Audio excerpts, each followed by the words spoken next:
first before I divulge the truth. The truth about the Brian F. Tournament run. What up, Waz?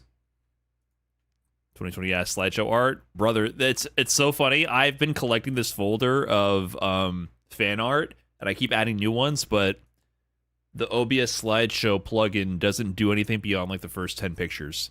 And so it's never displayed all the newer stuff. And I've never fixed it. Big Mike 2135, thanks for the big 19 months. Appreciate that. How's it going, everybody? All right, YouTube. Am I live on YouTube? YouTube, talk to me, please. Anyone there? Anyone there? Isn't it crazy that I can go live and people show up to my stream chat? That it just blows my mind years later. Blows my mind. Appreciate you guys. Yeah, so here's the deal. I am in Tampa Never Sleeps tournament today. And I figured, you know, I hit 2K MR with Alex. And rather than immediately losing it all, going on a downward tilt spiral in ranked, I figured, you know, maybe we can try to make time for a tournament run, which is never easy because it requires me to like schedule my whole day around it. So I'll preserve the rank for one tournament run, see how it goes. I did have a little bit more time this week to make things happen, so I entered into Tampa Never Sleeps. There's about 214 people in the bracket, it looks like. And I think I just got the bracket right now. I'm in pool A4, and there's lots of good players all over the place. Where am I? Here I am on this side of the bracket. I'll play the winner of Dyer and Renegado, and we'll see how it all goes. I think that's the plan. That's about it.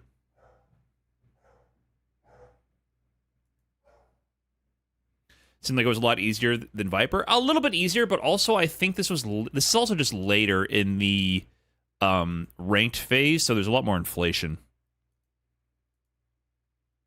So we're just entering for fun. I don't expect to do very good or anything. Just gonna enter, and then I got some other content segments planned as well. So we'll see how it all goes. But first off, before we get into it, I do want to say a few words for our recently departed family dog. So here's a little tweet about Ozzy. We got my dad a new Roomba for Christmas, and this is Roomba picking up pictures of Ozzy. Our family dog has just recently passed away today, unfortunately. Ozzy was a little, maybe Cuban Habanese is what I've heard the breed was. Tiny little fuzzball of a guy. He's been in the family for quite some time. Since 2011, I think. Ozzy was at my family's home the first time I came back from my first semester or maybe second semester at college, and he hated me. So I showed up at home, and suddenly there's this little fella there just barking his head off and maintaining a perfect 6-foot distance away from me everywhere I went. And no matter what, if I got close, he backed up. If I walked away, he approached. It was a perfect 6-foot spacing away from me, barking the entire time, until eventually he accepted I was part of the family. And so my dad found him outside of a construction site that he was working at, and there was this little dog there, and he would throw him some food here and there, and eventually he decided, okay, I'm just going to take this little guy home. And it became part of the family for about 15 years since then. So he lived a really good life. He was very chill. You know, he's my dad's little baby. He loved my dad very much. Unfortunately, you know, it was that time, so he passed away. So rest in peace, Ozzy. You will be missed. It's part of the family for quite some time. Hey, what's up, Daniel? Thanks for the big 57. Appreciate it.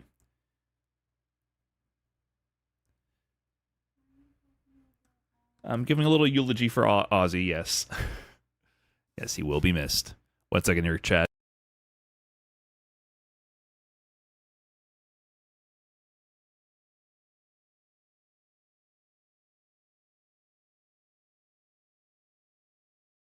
Oh, well, if you can't beat 'em, join 'em!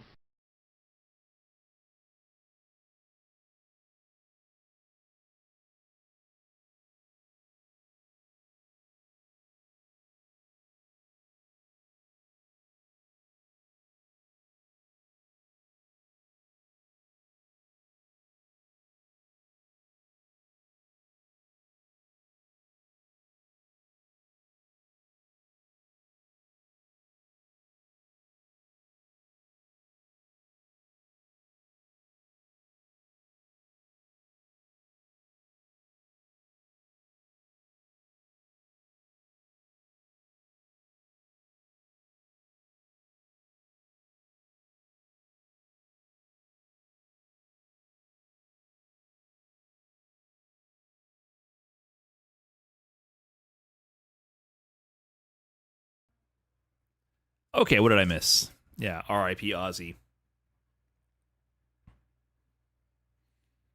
R.I.P. He was a good boy. A guy with eyeliner, thanks for the tier 1. Appreciate that. Yeah, so we will be doing the tournament.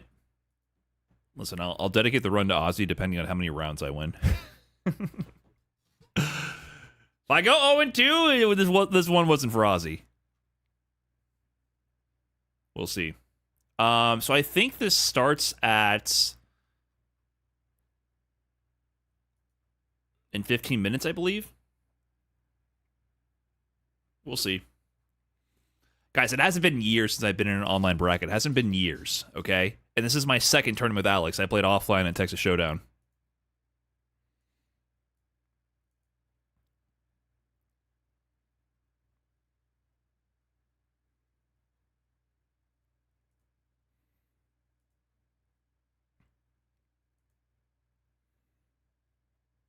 You beat Punky Goes to Oz? Yeah, easy.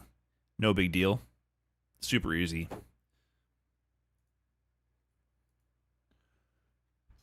It's been 3 decades? Man, I'm getting old. I can't remember. It doesn't feel like it.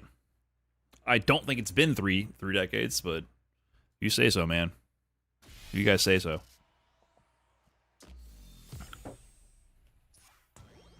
Bum, bum, bum, bum, bum, bum, bum, bum.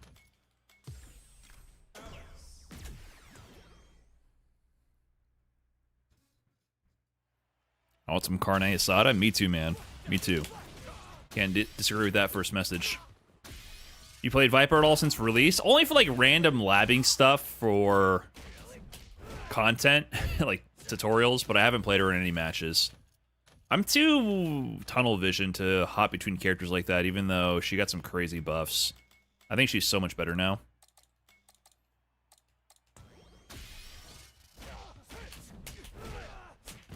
Do we have the exclamation point bracket? I guess not. Now we do.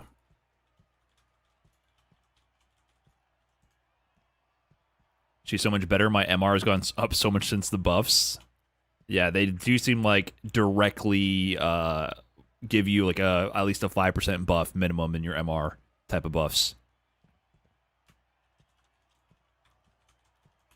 Just do a lot of the buffs or do what you were already doing, but get plus frames now. The Sand Heavy Punch is crazy. Oh, I forgot they made that one +1. Yeah, jeez, I'm even forgetting the craziness of the buffs. The fact that it's +1. It was already mad good at +0, to be honest. Yeah, I forgot they made that plus.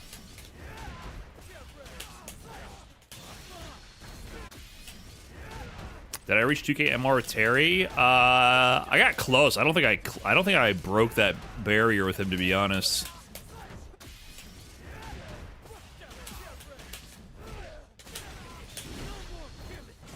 I actually don't think so.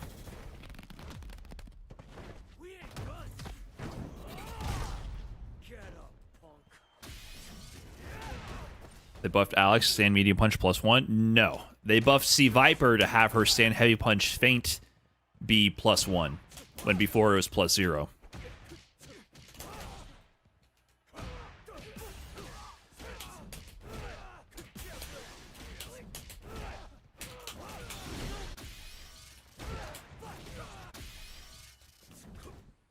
What am I thinking? What am I thinking? Oh, you know what I found out about? That this is a safe jump. I don't believe it. This is actually a safe jump. This is a great combo to put him back in the corner. I don't know if this is a safe jump mid-screen, though.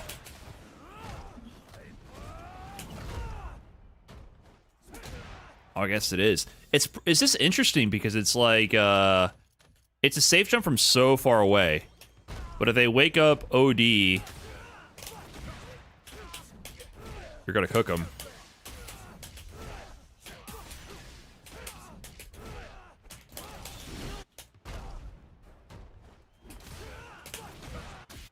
Don't do that. Safe jump into the dry rush. Yeah, I wonder if this will give you that that sort of like Kara cancel timing plus 11. Oh, it is the plus 11 setup. Oh, shit.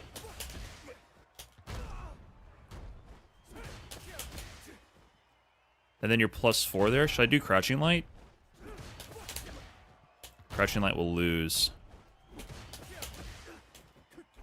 You can't get a trade combo, though. Maybe in the corner. But what this means... that's crazy. I didn't even realize this. What this means, guys, is that if they try to go into something like a reversal super here... Oh, delay 14. What the hell? What did I overwrite? Delay 0. I should be able to Kara cancel that into a super. Yep. So look here. I'm going to be doing this. I save state. Here, I'm blocking, right? What I did was driver's jab. If you see my inputs and you see I'm blocking. I'm trying to block, but I can't. My driver's jab is coming out. But I can Kara cancel the first frame into a super. If you're plus 11, that gives you driver's light punch. Or driver's light. Because your light will happen on frame 0. And then you can Kara cancel the first frame of your lights into a super.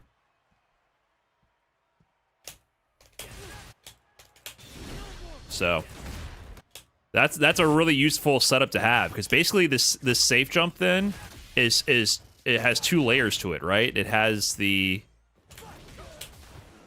fact that it's a safe jump, which is safe to reversals, and then it also has the fact that on block you're also still safe from supers.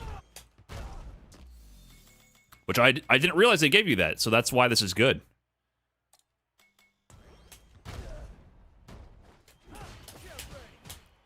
I wonder if in the corner this will give you like a good trade combo. Because the problem is after block, you're only plus... If they trade with the light, you're only plus 1. Or, sorry, plus 4. That's what I meant to say. That's not that good.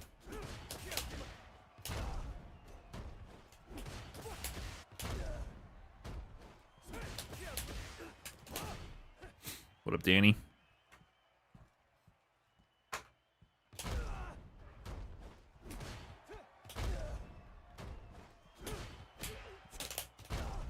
Yeah, I'm just trying to see what I would threaten with here.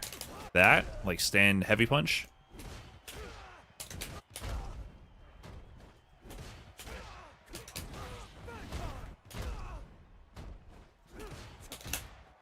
Alex is tragically too big brain for me. What up, Danny?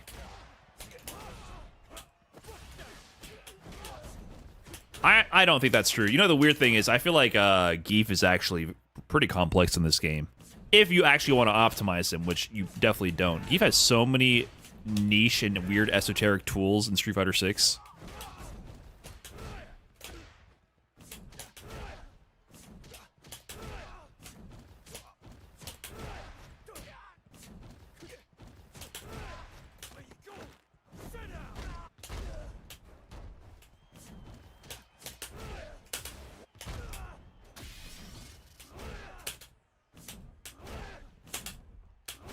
Oh, this only back turns on counter hit.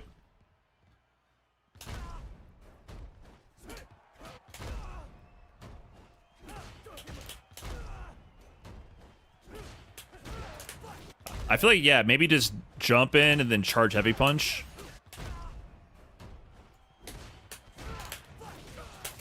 Do it again.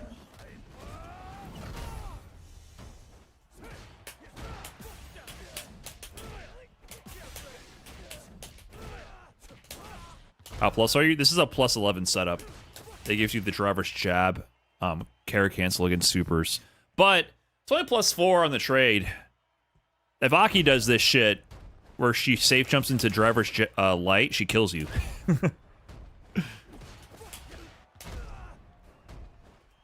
Like, the trade will give her such a fucking ridiculous combo. But seems like Alex's lights don't have that much advantage. At least a stand light punch.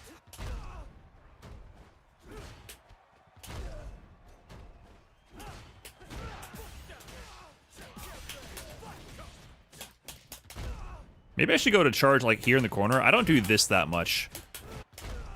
I don't go into stance from charge heavy punch that much. We got hit with the Ace Attorney sound effect pack. When does the tournament start? In 5 minutes. Haven't played for like 2 years, and Alex is cool enough to make me want to play again. Yeah, he's a cool character for sure. If you DDT, I don't need it. Wait, did that combo? Is that a reset?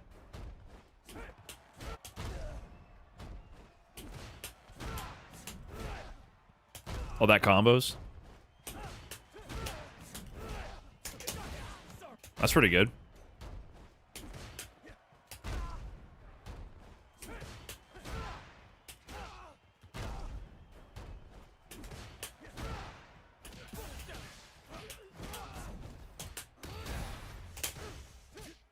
Objection.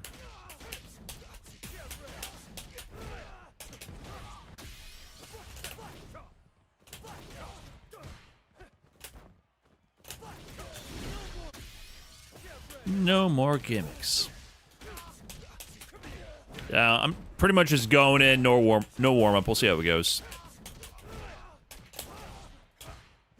Should be fun.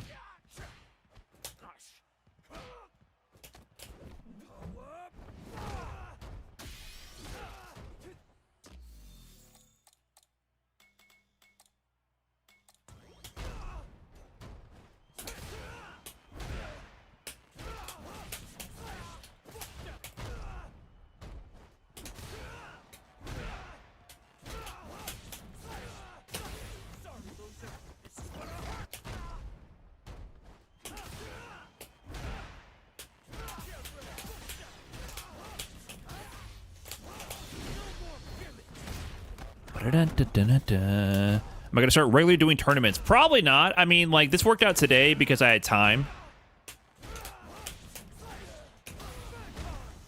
I'm not very competitive. And generally what I find is it's kind of hard to plan around it. But we'll see. Like, I just had I had more time from work today. So I was able to walk the dog early, for example. But I didn't get to have dinner, you know, and I'm an old fuck, so it's already 7 o'clock and I haven't had dinner and I'm hungry.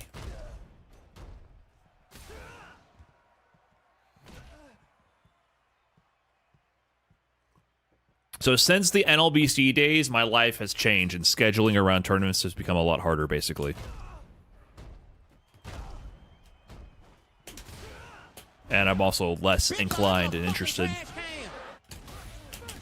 Pinkinesis, 46 months in a row, Gil when. Hey, if you keep that up, if you keep resubbing month after month, asking Gil when, you know, eventually, you might just get the answer to that question. I'm sure Capcom is paying attention. Keep it up. How are you going to win if you're not hungry? Damn, bars.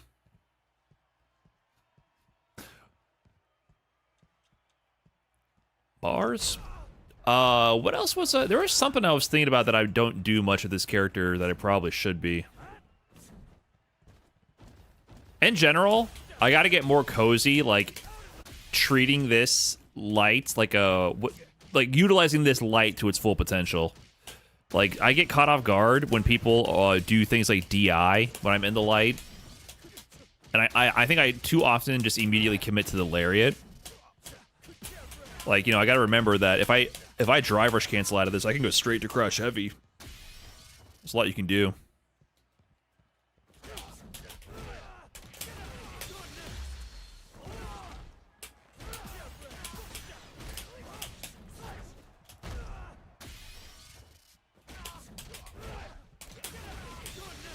TNS is starting right about now. I have a bye. So I gotta wait a little bit.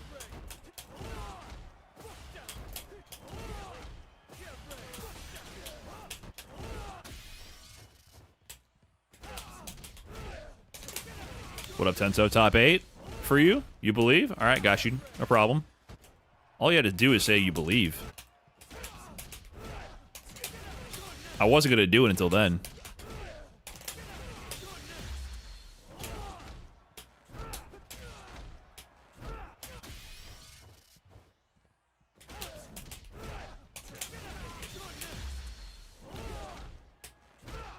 Is it buy or buy? You say buy like the hand wave. You don't buy BUY purchase your spot. You get a buy match.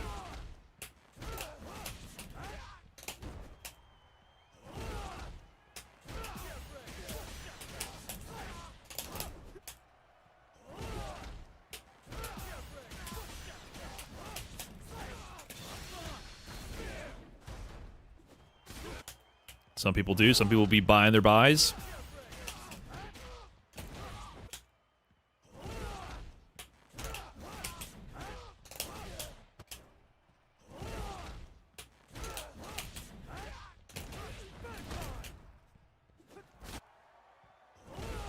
There's one guy at our Smash locals who would pay people to not come so he could be ranked higher. Damn, those Smash rankings get serious, man.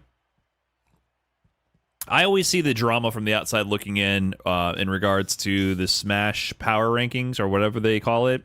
And there always seems to be a lot of negativity around the discourse of the rankings, saying they cause a lot of toxicity, a lot of issues.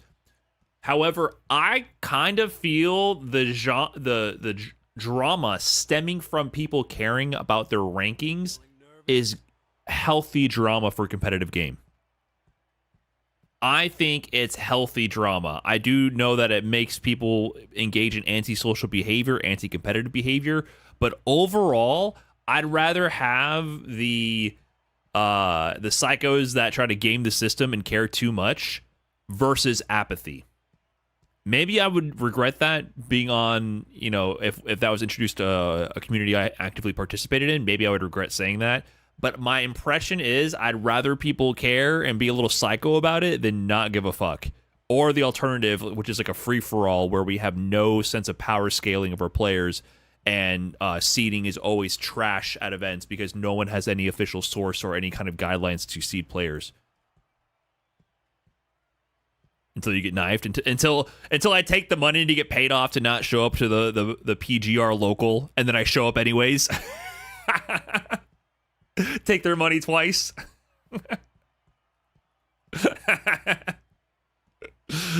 Yeah, brother. Dude, for sure, I'll skip this one. This one's all yours, my man. No problem. It's like I'm fucking in there. Yeah. Actually, we have a national league. Yeah, I think I saw that, and I know some other regions have started doing their own ranking leagues, which I think is good. I think that's a good thing to have, in my opinion. Getting cold feet? That's cool to see. Brian, do you think the game has changed enough to update your tier list or matchup charts? I don't have a tier list or matchup charts, but if I do have an old one, then yeah, absolutely. The last tier list I probably made was season 1. Maybe season 2? I haven't made a tier list in years. And I don't make matchup charts. Matchup charts are hard to make. That requires too much expertise. The more I've learned about fighting games, the less I trust making a matchup chart. I'd have to be so fucking locked in with a main to give an accurate impression of that. I haven't felt confident enough in making a matchup chart since maybe like my peak Balrog 2021 era. Since then, since I've been more like hopping between characters, playing Oro in the end game of Street Fighter V, hopping between characters in 6, I don't think I know enough. I've seen how deep the rabbit hole goes. I feel less confident than ever in being definitive about anything. Maybe that's a sign of getting old too.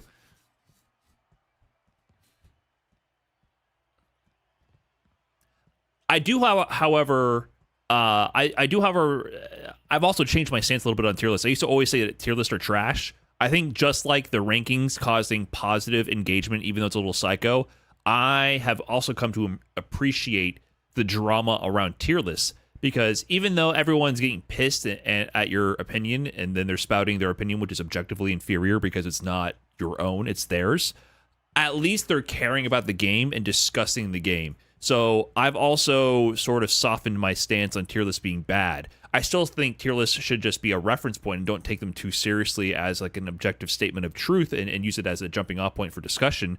But I've come to value that because it gets people to talk about the game, which is, it's rare to have those discussions. I feel like in general, I don't know. I don't even know if we talk about the game that much anymore.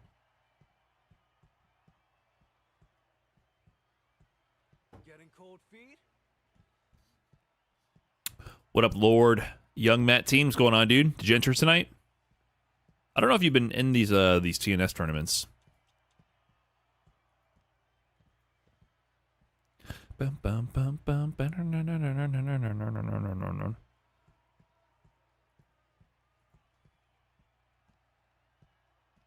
Oh, they projected me to go through here.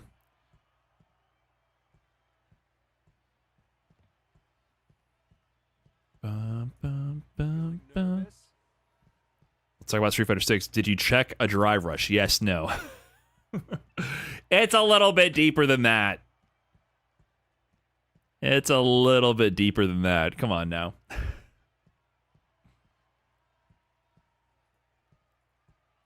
However, at 7 p.m. on a weekday evening, it might not be deeper than that.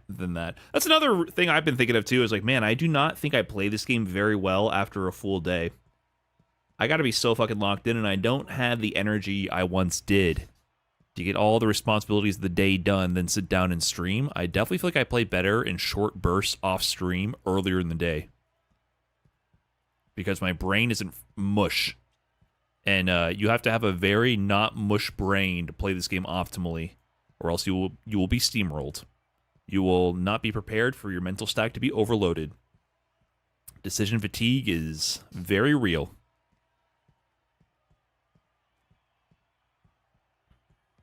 Feeling nervous? It's just something I've noticed more and more. I'm like, huh, I'm kind of fried. It's because you're old? Yeah. So I should stop queuing ranked at midnight? You know, that might be the optimal time. The other time I like playing is either, like, on a day I don't stream, I might have, like, snuck a few games in between work meetings in the morning, or I'll play later in the evening because I've already decompressed. And I've already, you know, done with dinner, done with the dishes, done with whatever. And then at that point, I can play a little bit. But doing this whole, like, work, get shit done, and then immediately boot up stream has been, it's tough, man. Sometimes I just want to nap. I feel that.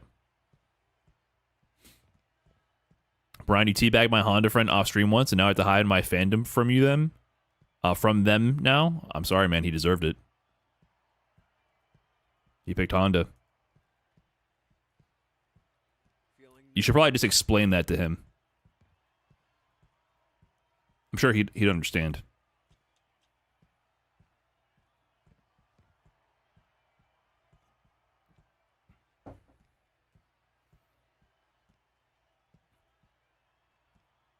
Well, you see, you play Honda.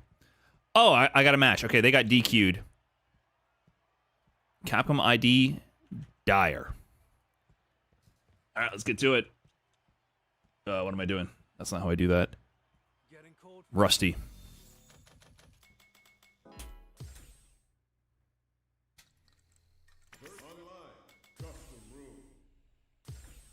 Now I gotta make one. Create room. Singles. First to 3.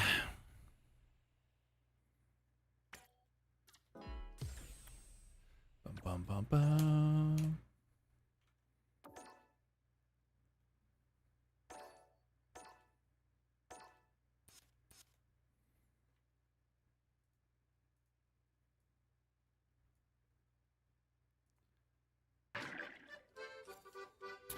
Hey, the Grease Baron, thanks for the full 2 years. Appreciate that, man.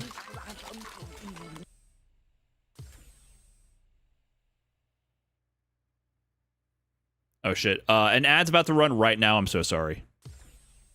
I can't stop it. It already started. Bad timing. Okay, first run of TNS with Alex. First match. Let's go.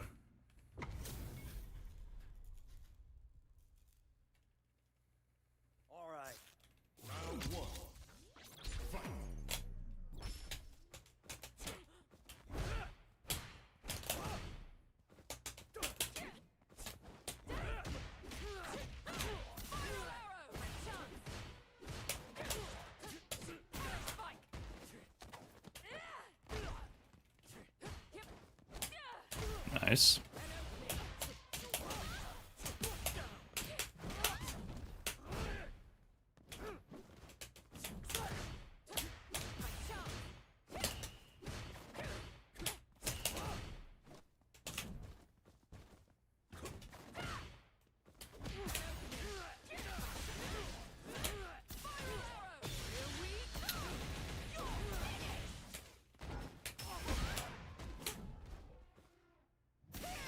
No!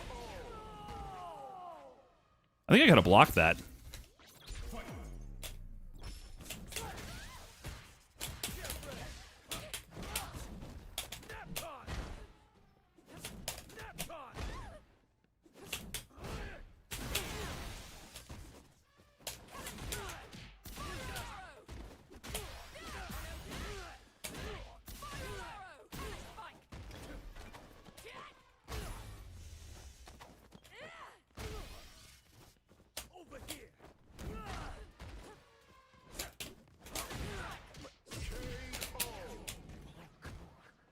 Nice dive kick. All right.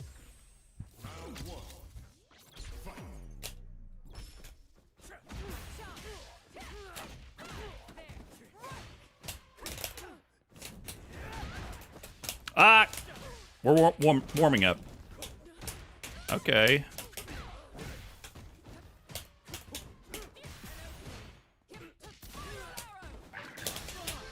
Yeah, nice bait.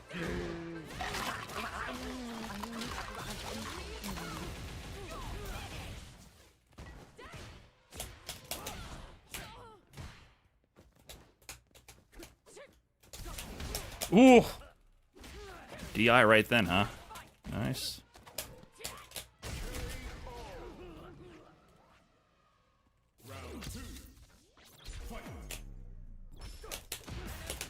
Holy shit, that was still recovering.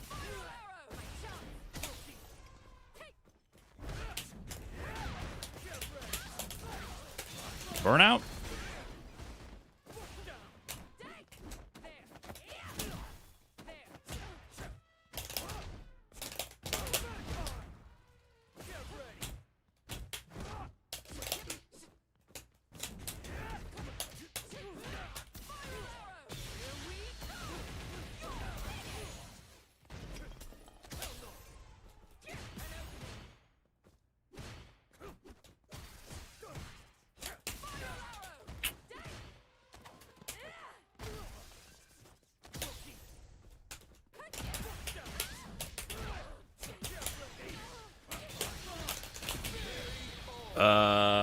Okay.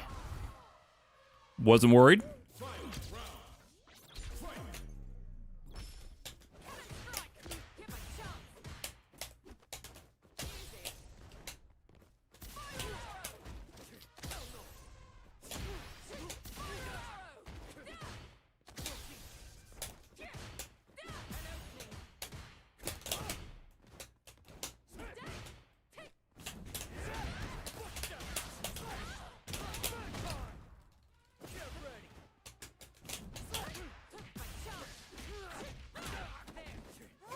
No! Hooligan always gets me. I might have a pixel left, though. Locked on. Continuing mission. There. Nice.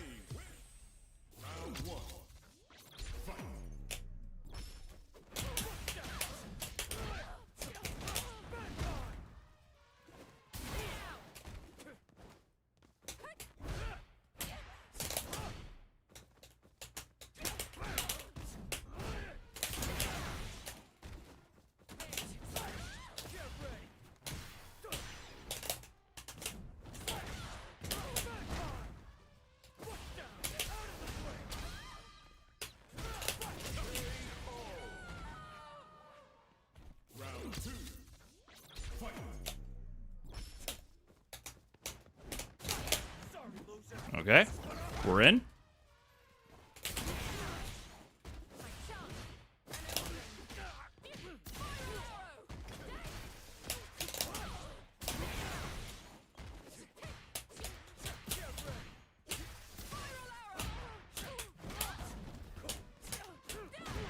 What?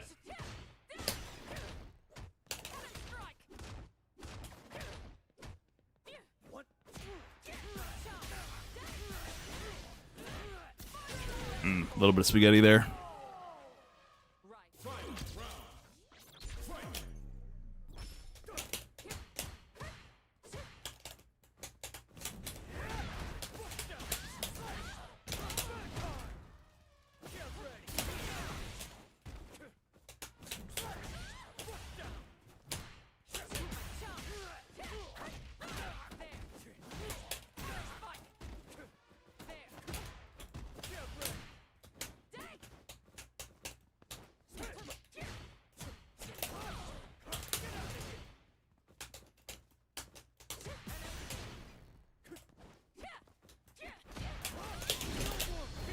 I probably should have drive rush canceled, huh? Now he's alive. Get up, punk. Okay.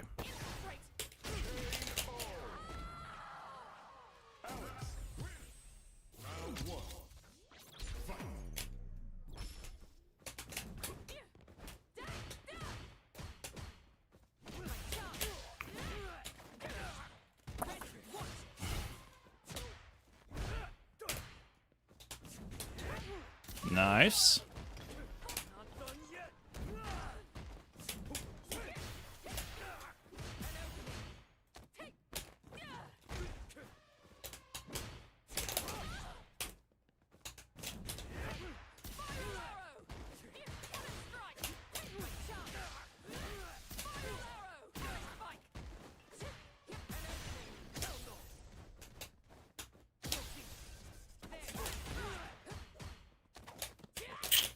Nice.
Ay.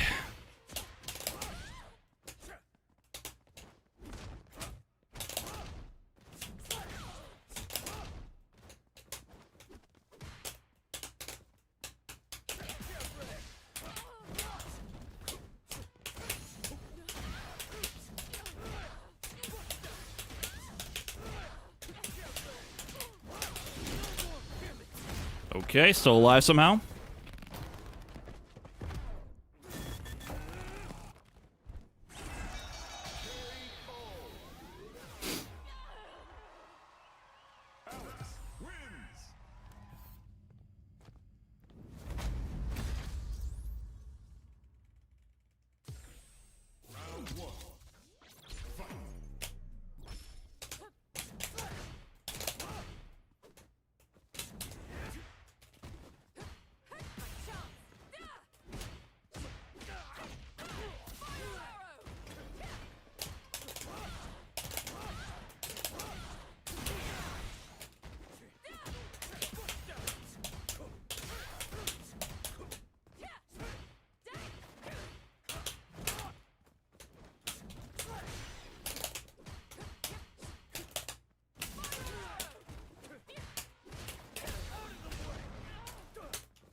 Ah, I missed my DP.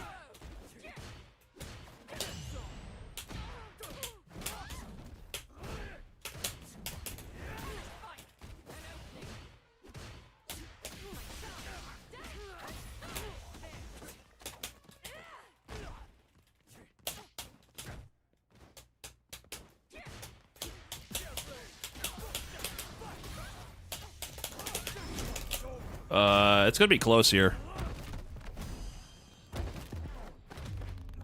GG. All right. Didn't eat shit entirely the first set. GG's, man.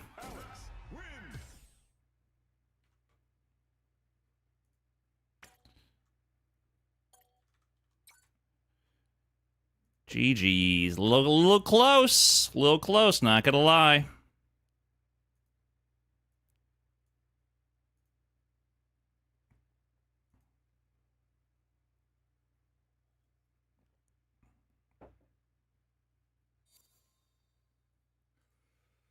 Boy, god damn, dude.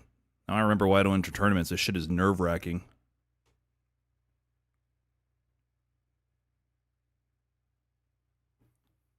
It's too much stress, man. I can't handle this shit.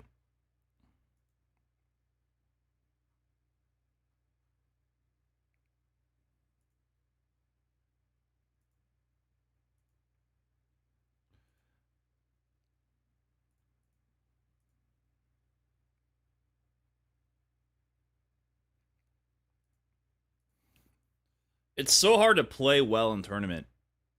It's crazy.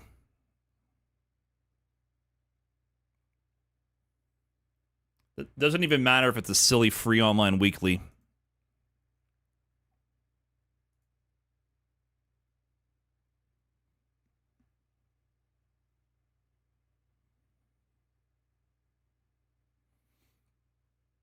Thank you, by the way, Trib the Frog, for the 16 months. Appreciate that. What makes it so hard? Are you trying to ask me what makes you so hard? I'm not answering that.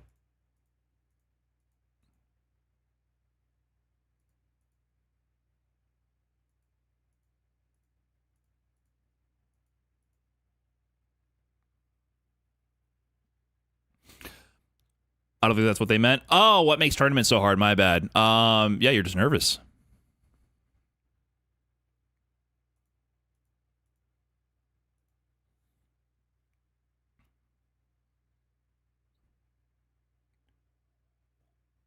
Like I'm literally shaking right now. That's I've always been terrible with nerves, man.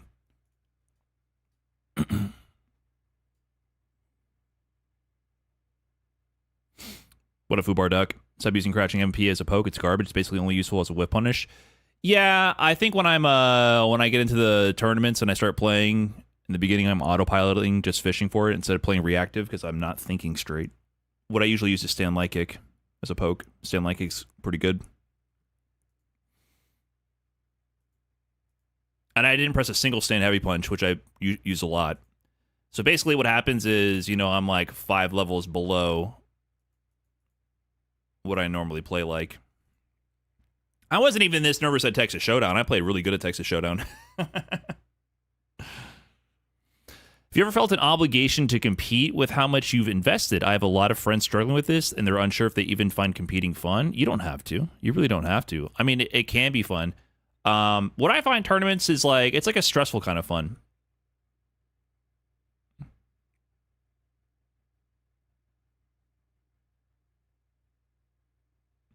But it's rewarding. Like, when I'm able to break through the nerves and get in the zone, it's very rewarding. But it's not the only path to fun. Couldn't even tell you had nerves there because of the composure. Oh, literally, I start, like, slurring my words and can't, I can't speak straight. And I'm literally shaking. Even from some bullshit online weekly. You start saying slurs. I didn't say that. I did say I don't speak straight, so maybe maybe that's where I mix the words up. I start slurring my words.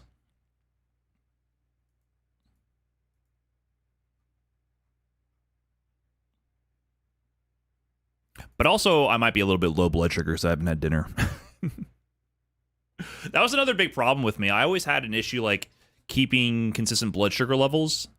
I don't know. I don't think I'm diabetic or anything. I don't know, but I feel like I struggled with that more than normal people. And that also has a similar effect where I can't think straight and I'm like jittery. I've always had that issue, and tournament nerves exasperate that. So, kind of gave me an insight like, hey, maybe I'm not built to compete at that level because it takes a physical toll on me in a weird way. G-Span, how do you guess better? Don't be in guessing situations. I never even had a chance to make that guy guess because I never got in. I just hit him in neutral. I don't think I did a single command grab. He DP'd every time.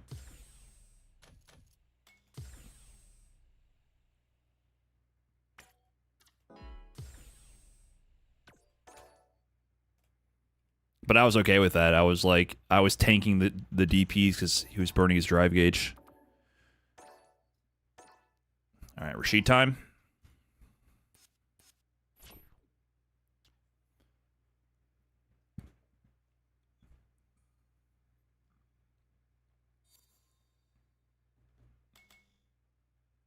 All right. I have another unskippable ad. I'm going to run the ad again. I'm so sorry. I'm not managing these very well.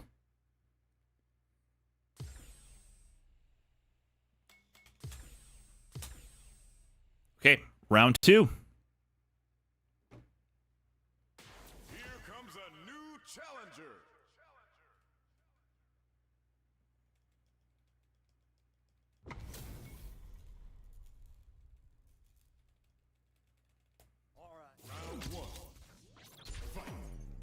Oh, well, if you can't beat them, join them!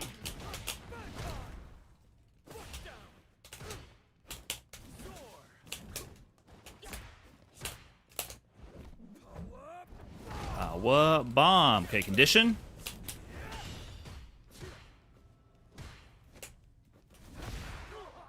Oh my god, I did not. We're lapping that. I did not know what to do there.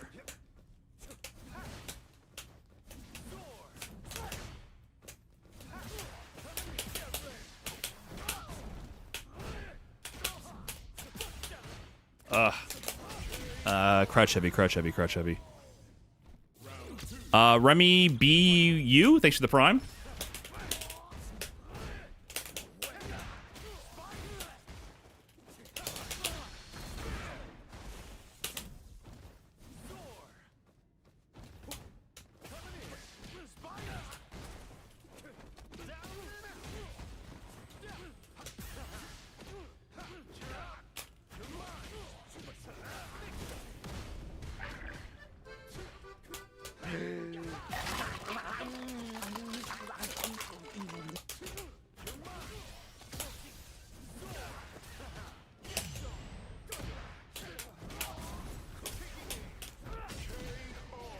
Damn.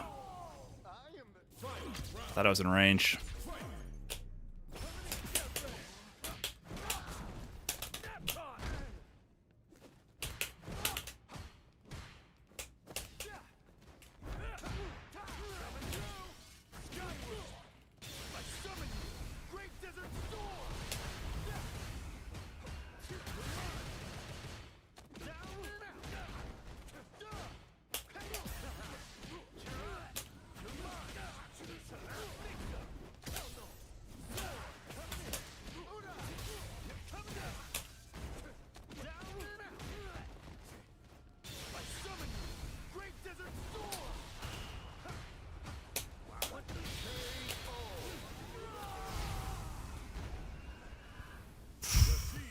All right.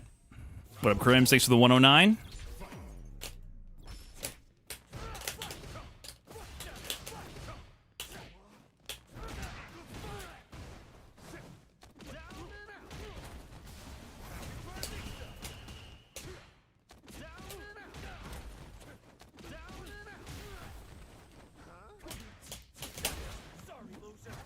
Bitch, I live in a fucking trash can!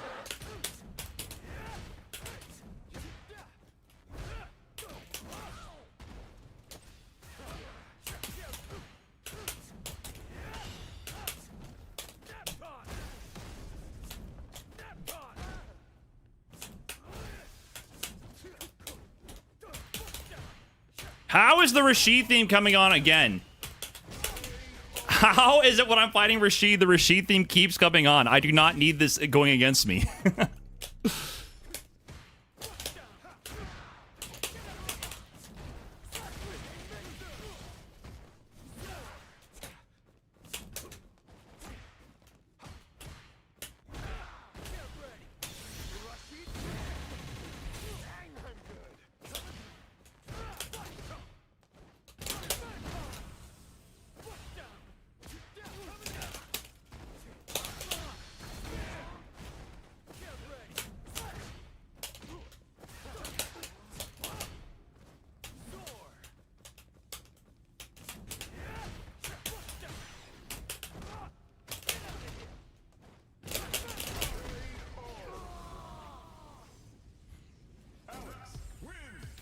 Rashido.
Miss my DP.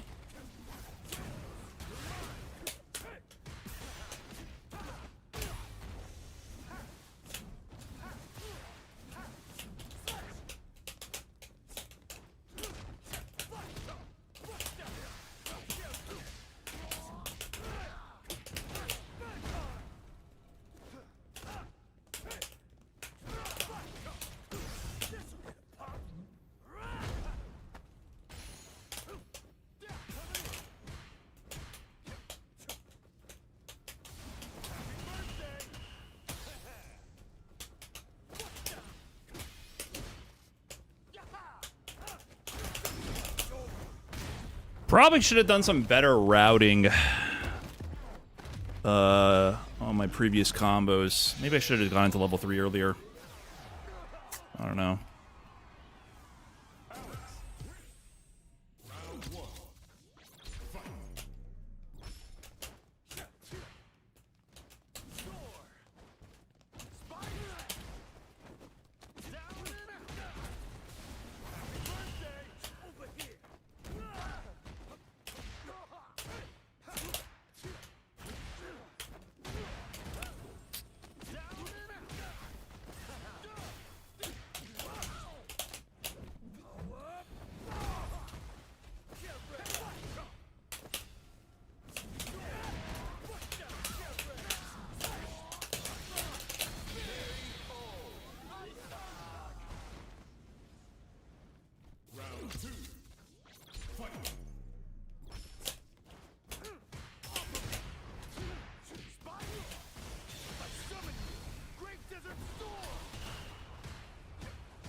Oh, I didn't hit confirm fast enough.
Oh, nice backdash.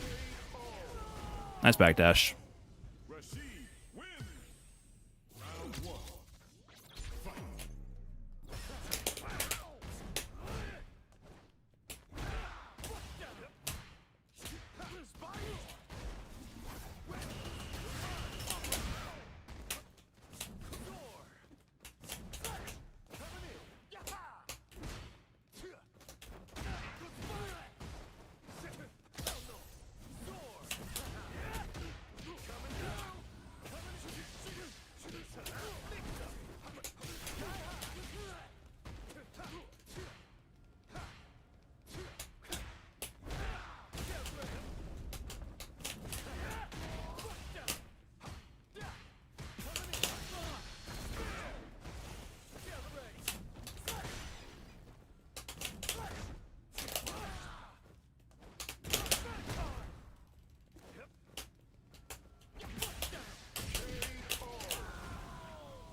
Close one. All right, GG's, man. I'm most surprised that I didn't eat shit on the DP punish right there.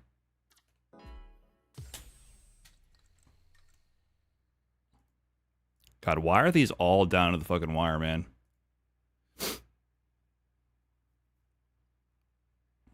You're stressing me out? I'm stressing myself out here, dude. What the hell? Can I get an easy 3-0, please?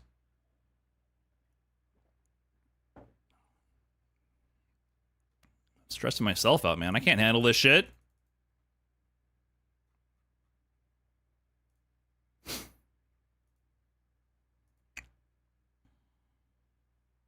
The Prowler medium punch was insane. He did that to me the previous game, and I remembered to look out for it because it annoyed me. When people do like really far range specials to counter the Prowler, it annoys me. I'm like, let me be in my stance for free, man. So I remember that clearly.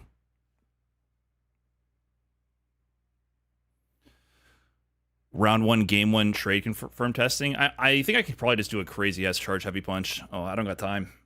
They're putting me on stream?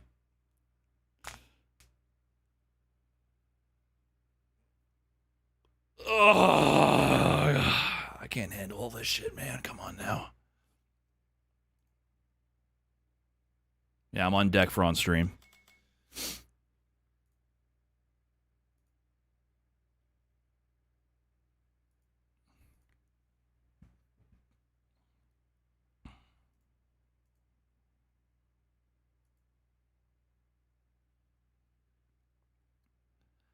Dun, dun, dun, dun. 20% scaling. He's alive.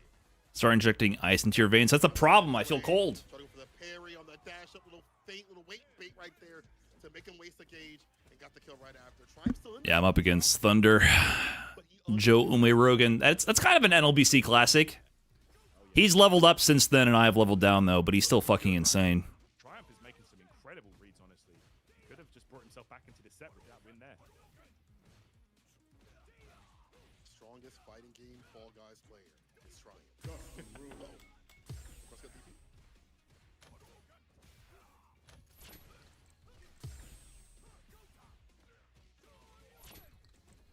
Two-piece confirmed there.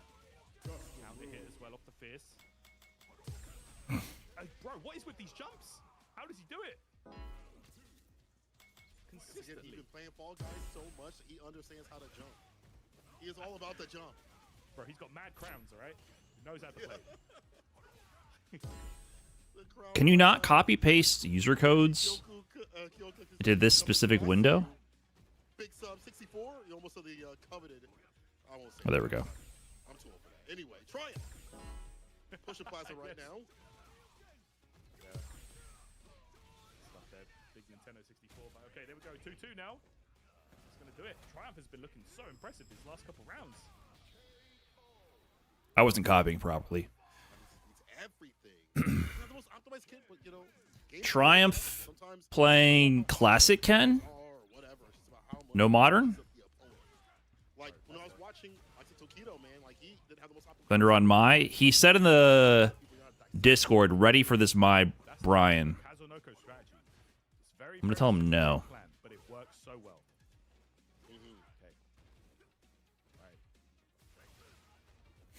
Doc's in the lobby stream. I don't think it's private information. Triumph towards his corner. OD. Interrupt on the Dragon Lash. Not gonna work. Yeah, I think he's trying out the Ken. Who is try and place the other characters besides Luke? Run DP, nice and close. Trying to get the throw. Chad's been teching in that scenario. We'll see if Triumph reads that again and goes for a button. Tires there with DP. Wow. So crazy. Thanks for the 22 months, by the way. Missed you earlier. And what up, Crims? Thanks again for the big 109. Yeah, Gap in there. It's gonna be a DP. Triumph here. they're putting me through the gauntlet here in pools already. Chad in trouble. Triumph turning this around. Set point now. What happened? Back from the brink. Yo, the read. Coin flip for sides to psych him out. It's gonna psych me out, man. Nice little shit gets up fireball and start things The off. mental damage. The low, the crouching leg kick. Harass with the shoulder special. That's a stand fierce. But too much too often. Chad with the sweep gets a side switch. Yeah, we perfect parrying right now. Triumph is doing pretty well considering he's going up against Chad Dudemeister. Chases with the fireball. Sweep. These guys are swinging right now. Okay, I don't. Again, not sure if this is dead. That's too powerful of a name. I'm gonna call Be GG's. enough. No, It's Pixel. done. Uh-oh. Chad Dudemeister, what do you got? What do you got, Chad Dudemeister? Pixel in a dream. Okay, Chad cannot make a single mistake. You breathe on this man, he's done. You bump into him, it's over. He crumples like dust. Literally. Plus frames. Ah, nice challenge. Nice challenge. Kick will seal it. Triumph. Somehow from the brink of defeat. Reverse sweep. 3 games in a row, bro. Crazy work. Triumph looking good on this Ken. Am I up?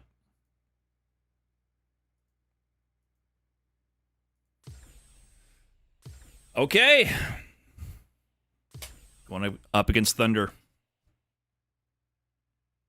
Here comes a new challenger.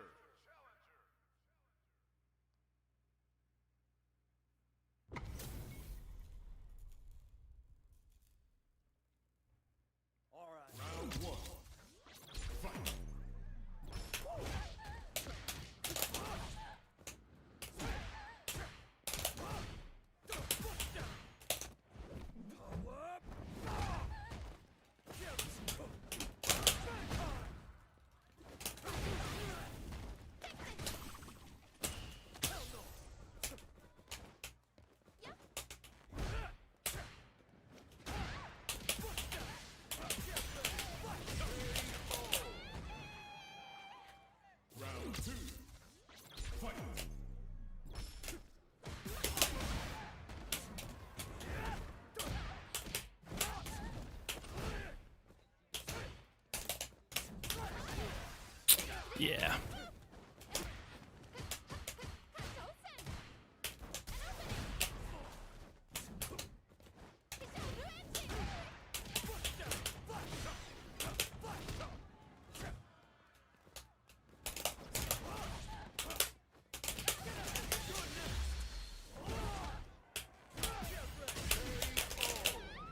Okay.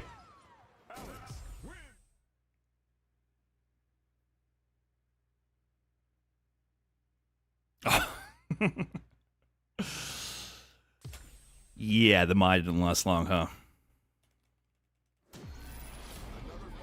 That was a frame one switch.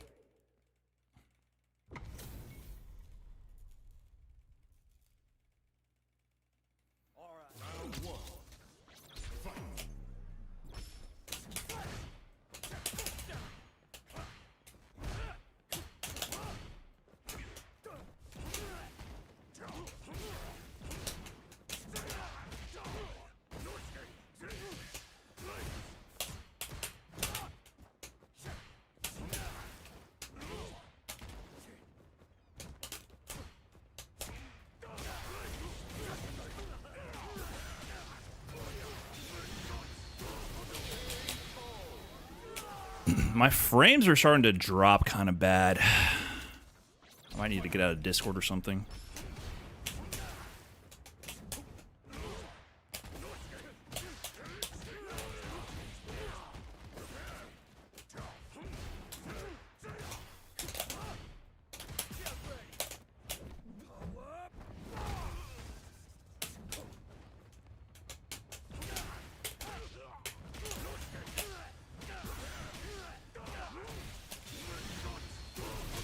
Okay.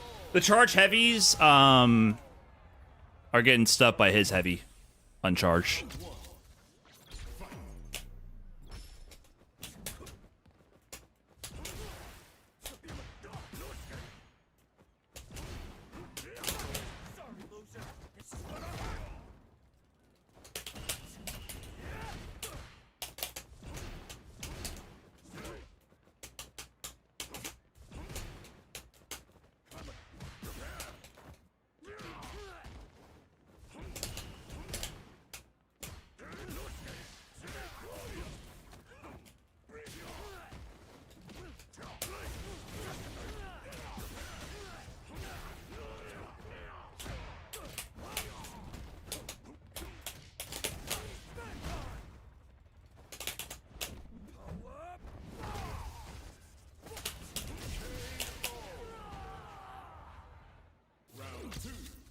Do you think he meant to wake up Super?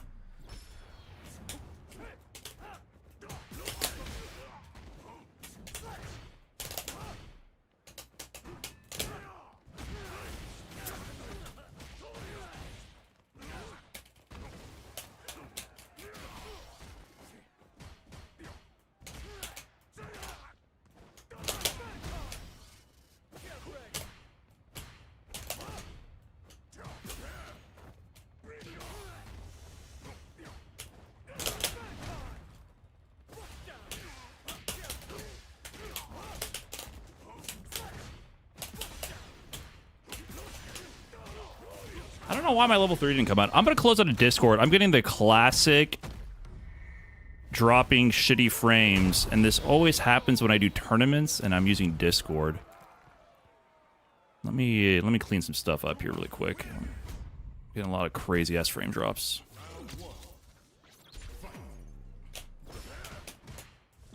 Like he's teleporting.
right, GG's, man. GG's.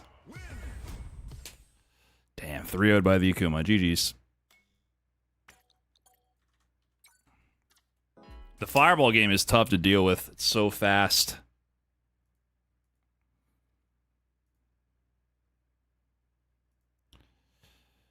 GG's. Yeah, I do feel like... Ooh, spoilers. I do feel like quitting Discord helped.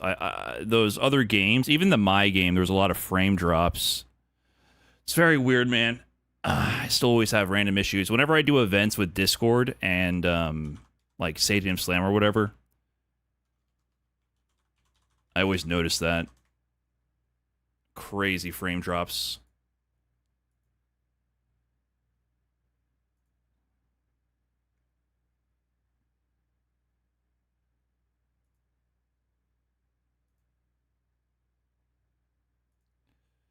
Okay, let's see where that puts us now. We're still in losers.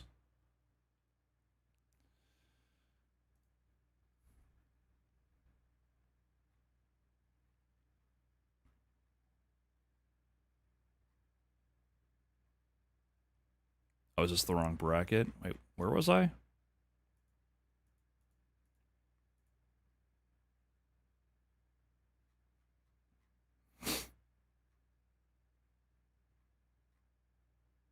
Oh, is that top 48 losers? Okay.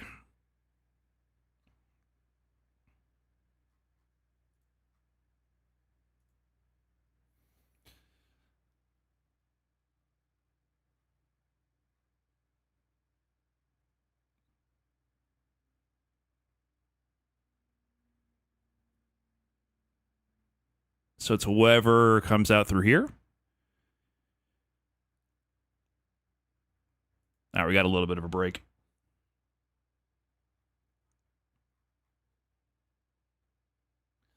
A little bit of a break.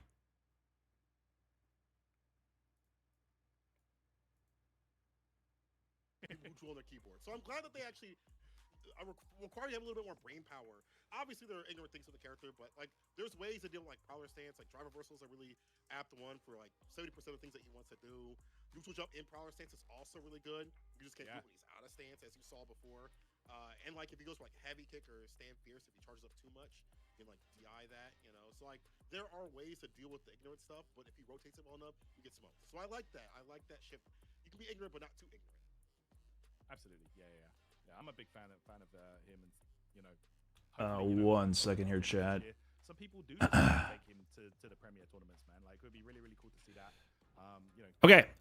Maybe this will give me a chance to actually get some food in my system. People suffer against the command grab monster, you know. I'll leave the stream on. BRB, guys. No, it's like I said earlier, like one of the first. Well, we got at least one more set in us. Be right back. Alex is, like personally, I think that he's pretty good.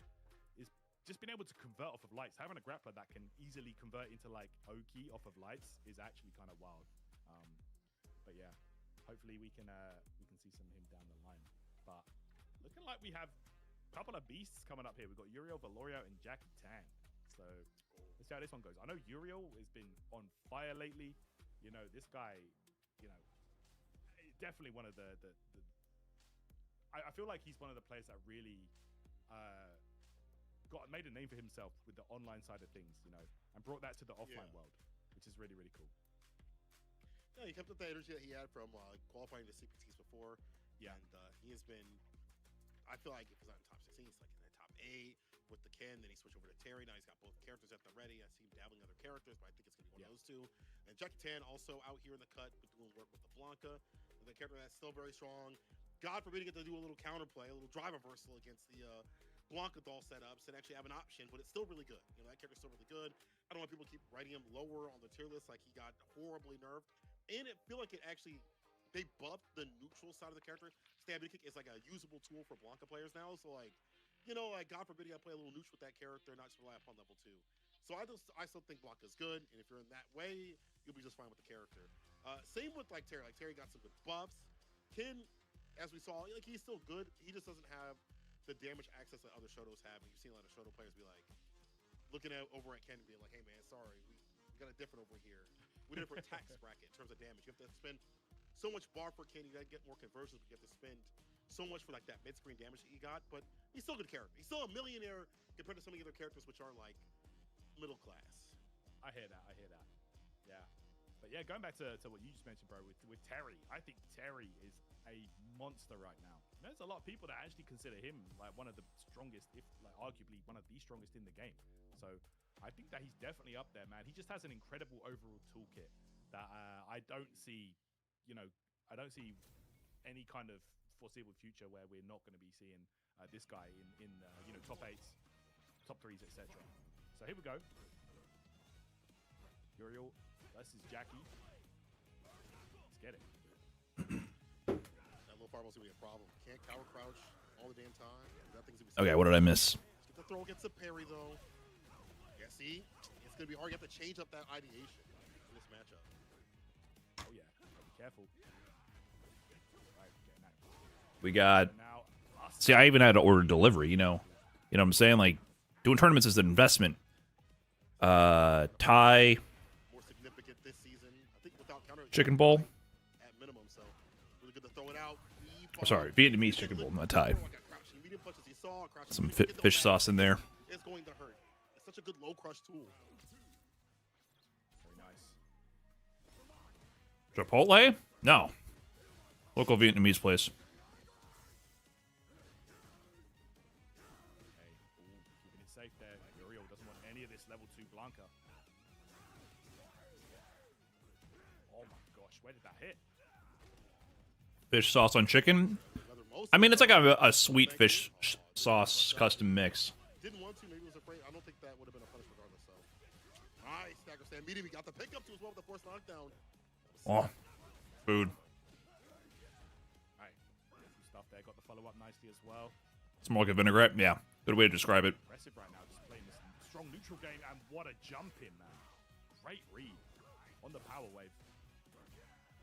Danny, the first time I had a banh mi, I think was with you and Gus in Seattle. Empty command grab? Wow. I think that might have been the first time I had a banh mi. You are Yeah, that What was that tournament? cheeky. Very cheeky. Back in 2017. I got the tofu version. I was vegan then. Jeez. demon. Yeah, nasty. Uriel gonna get his lick back right here with the throws. Get the punish count as well. OD. We are in the corner though, but again, the slide also gonna be problematic. So that fireball gonna interrupt that as well. Oh, man, and You that's diet? a big strength Yeah, I that eat food. God has an incredible low forward drive rush cancelable, of course. Uriel Valorio going to close the round out. I do be dieting. I do be eating food. Jab. OD trying to come through. Empty jump. Throw. Uriel's been doing really good lately, by the way, if you guys don't know. He won a couple TNSs in a row, I I believe. was going to say, he's usually pretty good at those DP. It's on the come up right now. I suppose when Blanca's just throwing an absolute madness at you, it's easy to mix up, throw you off your game essentially. So Yeah. right there. Wow. Outside the distance. He tried to tap that parry.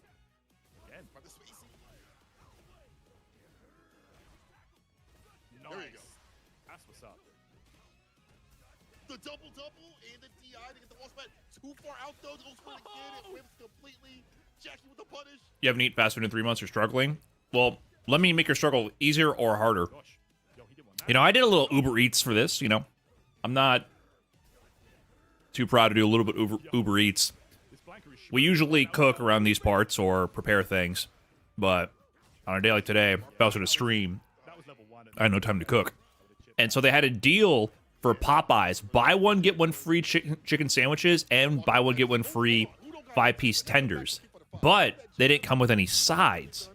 And I went all the way through loading up the cart with all this, with 2 biscuits and 1 single fry. And at the end of it all, the food total comes out to be respectable for the amount of food in this day and age. Like, Pressure right now. Lightning beast. I don't know, like maybe 30, close to $30. Right? Buy one, get one free and all that. I was like, look, that's not even like that crazy of a deal, but not bad. Like 10 tenders, 2 sandwiches. It's like a little bit under 30. Pretty cool, right?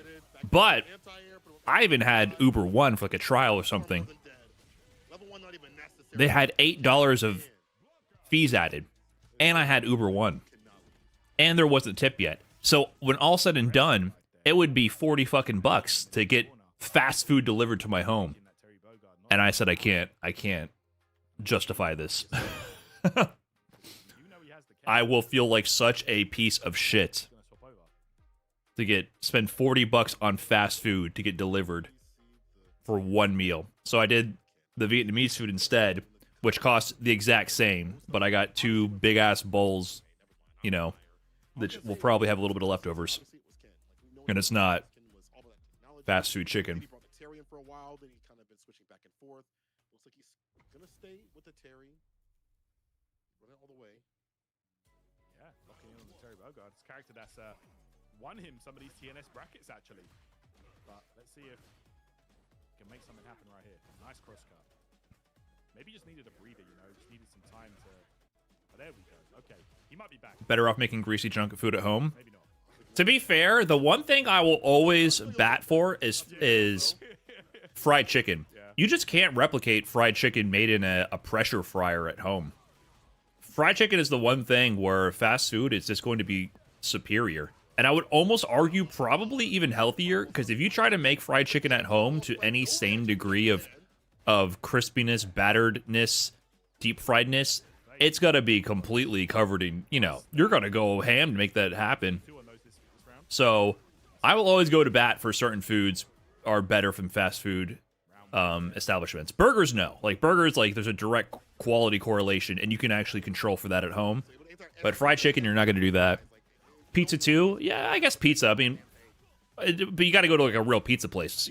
You're not going to get good pizza from fucking Papa John's or Pizza Hut. If you go to like a real pizza place, yeah, they're going to have ovens that get 1,000 degrees hotter than what you can pull off at home. So.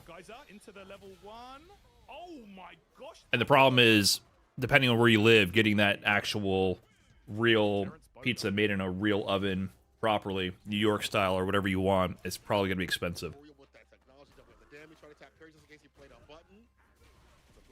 But for fast food level food, like I will say Chick-fil-A and Popeyes is actually going to be, if you're going to eat that food, fried chicken, it's going to be better at those places.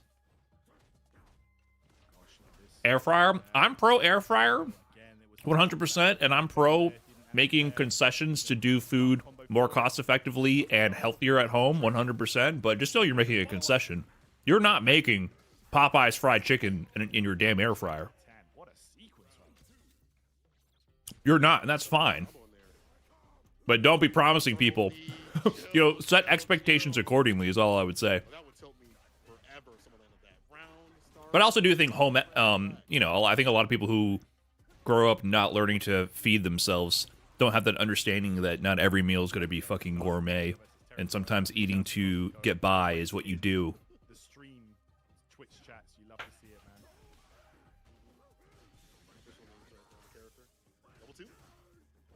So, depends on your expectations.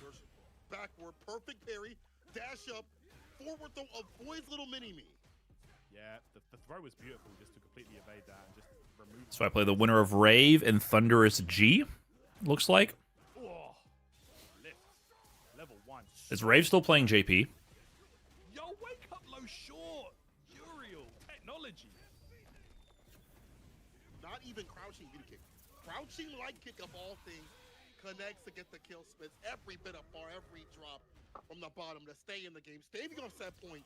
Wheel Valoria with that technology, baby. He needs one more round to tie us up. Give us more. I want to see more. All right, here we go. Some flour fried chicken is a knowledge check. You can do good fried chicken at home, but if you're going to do it for real, you're going to have to use a lot of oil and manage that. Like I said, you can get close. You can get like 90% of the way there, but you're not going to... I'm sorry, like a pressure fryer is just insane technology. And you don't have that. Unless you're like loading up your pressure cooker with oil and creating a homemade explosive device of hot grease and chicken. I don't think you're going to get the exact same type of product. Yeah, I don't fuck with frying at home. I don't really bother with it. Maybe if you're cooking for like a party or cooking at scale, but I would never, in a household of 2 here, like make fucking fried, deep fried anything at home. 2-2 now, guys. Not worth the effort and the cleanup and the oil maintenance. Not worth it. Like this, being able to keep up pace with Jackie. He's been doing some good stuff. Like Jackie's been doing some good stuff with like blocking ball over the fireballs. Now we see Yeah, I don't want to maintain oil, then I don't want to waste oil, and more so. It's like this back and forth so far. it's too much. And yeah, oil stinks. Not a Canes guy. I like Canes. I will defend my, you know, my mild, barely flavored fried protein with sauce to give it taste. I will defend that. I'm about it. Some people can't understand that concept. Some people I know very well. Which ends up resulting in me not getting Canes. Canes is just bland IMO. See? Immediately, people acting like that's not the... You know what I'm saying? Immediately, frame 1, Canes is bland. Yes. We know. It's understood. But it's salted, and it's tender, and you dip it in the sauce, and it's meat. It's just like that's what you're getting. That's what the deal is. We all know what we're getting into. Say people who frame 1 want to tell everyone that Taco Bell isn't real Mexican food. Exactly. It's the same energy. Yes. Yes. That's a great way to put it, Danny. It's the same fucking energy. People who tell you Cane's is bland, it's the same energy as people from LA going, yeah, but Taco Bell's not even real taco food. I just walk outside to my, you know, my corner taqueria that everyone fucking has. And the rest of the world. I just go to the guy with the stall or the truck right on the corner of my neighborhood. Why don't you? And even when you're in LA and you want Taco Bell, it's because you want that. You don't want tacos. Taco Bell is gas. I mean, Taco Bell's still pretty shit, but like everything has its purpose. You know what I mean? Like when I want tacos, I want tacos. And when I want Taco Bell, I want Taco Bell. I more often want tacos than Taco Bell, don't get me wrong. I don't eat Taco Bell more than once a year, maybe. And I get tacos at least once a month, or twice a month, maybe. But, you know what I mean? Like, everything serves its purpose. And the way he's been adjusting some things that he's been seeing. Burn knuckle, kind of a hard thing to deal with, but cower crouch. The breakfast crunch wrap, though, if you ever find me in the lobby of a Taco Bell before 7 p.m., something has gone horribly wrong. If you ever drive by a Taco Bell at 9:38 a.m. and you yell, "Hey, is that Brian F?" and I'm looking up, sipping a coffee, oh, just know you found me at my lowest.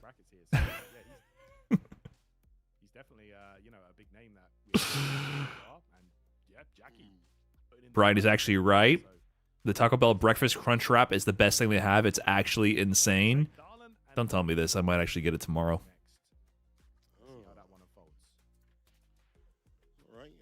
Not sure who Favorite pizza place? I don't have one because where I'm at, we just don't really have good pizza that's easily available. If I have to pick from the fast food chains, I'll pick Domino's. But they're, you know, they're not good.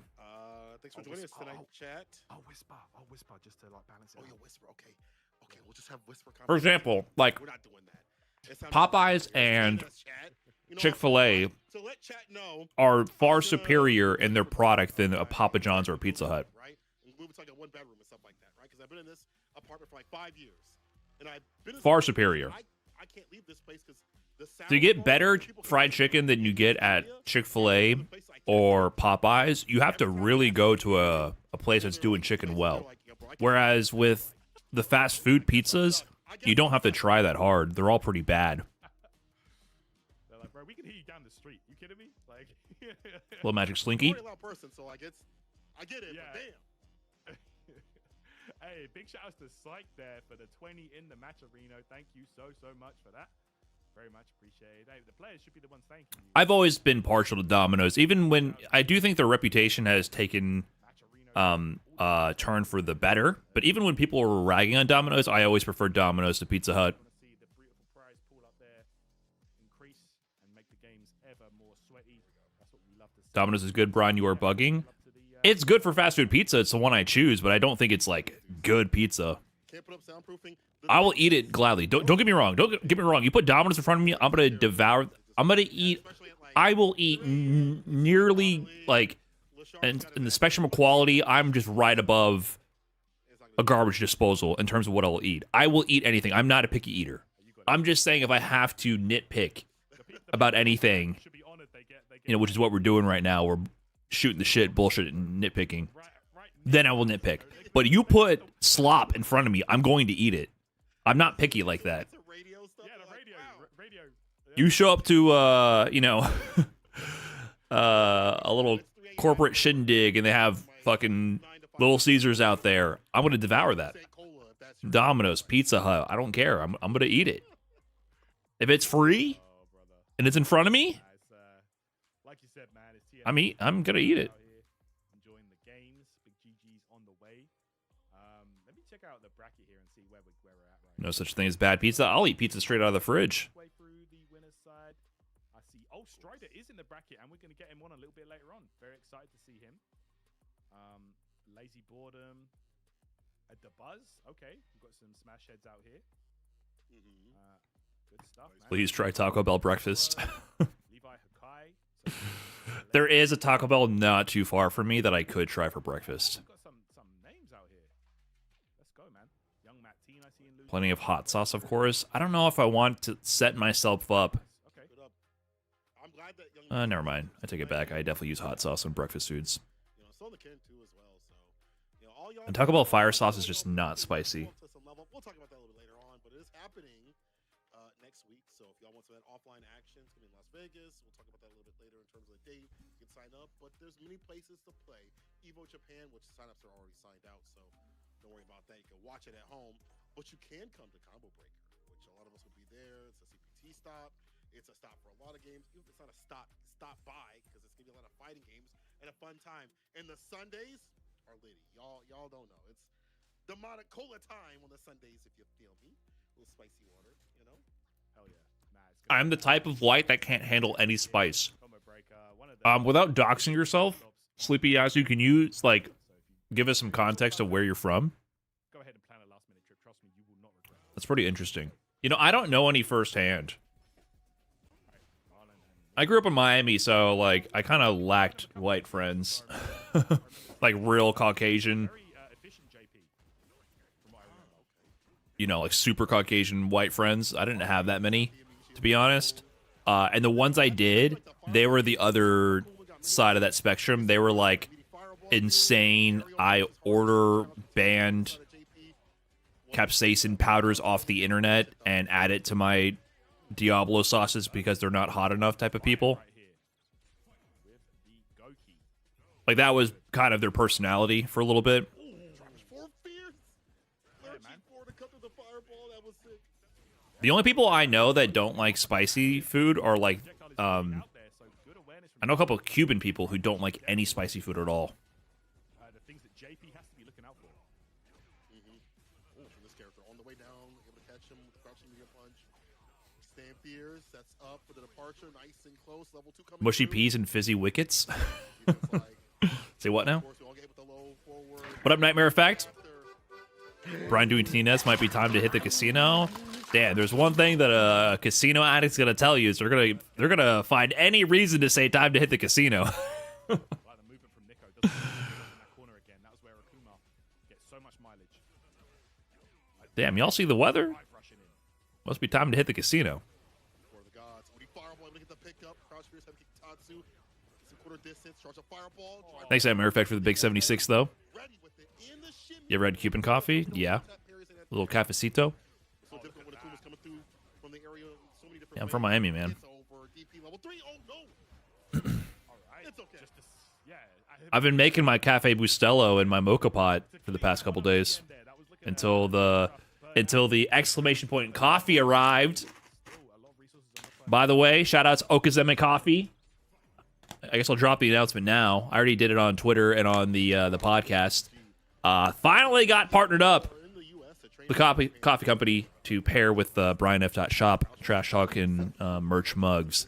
So it's an FGC Sure, Nero the boxer moved over to Europe. custom blend roaster. They do coffee deliveries. Darlin busting out. They're from the Midwest area. So exclamation point coffee. At least in Twitch chat. Should give you that. Let me see if I can put this on. Oh, wait, didn't update? That's wrong. I updated that. I swear to God I updated that coffee command.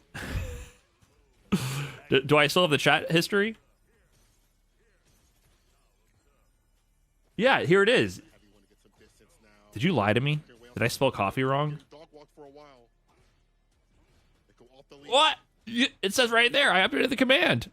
Dude, Pete's is taking over. Pete's salty. What the hell? Darlin.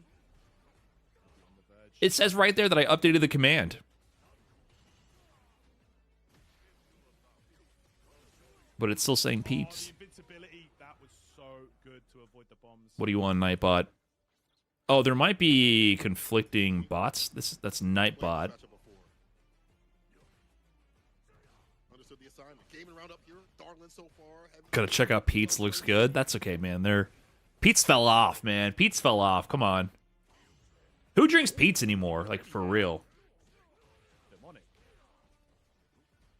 Let's be real, man. Come on now. I'm gonna be so real to you. He played like he hates JP. Everything is working out. He baits out the amnesia. He gets the guillotine across the neck. Imperius into yo damn hell. Darlin has had. It was an alias thing. Okay. Yeah, you're not wrong. Like the aggression coming out, man. Darlin is Got it. quiet here. Yep, Nico looking like a deer in the headlights. I can't lie. We might see a swap. Let's see. Might be taking a breather. Regardless, man, Nico in a world of hurt after that one. Does add command work on Still remains like on one of the YouTube? rare, No. Like hard matchups. Like yeah, you get like a level 2 off. Because I see some of the cool players being like, yeah, man, I get with level 2. I'm like, bro, we all get hit with level 2. All right? But that doesn't happen to you as much because you have so many ways. Nightbot on YouTube is so jank. Approach is hard to check. You get one crouch fierce out of 20 that work out from like Oh shit, it worked. fireballs and stuff that he does. On the ground, drive rush forward, heavy punch is really good. In the corner, you can amnesia because your fireballs are so damn meaty. Yeah, you're not wrong. Okay, I will be playing Rave.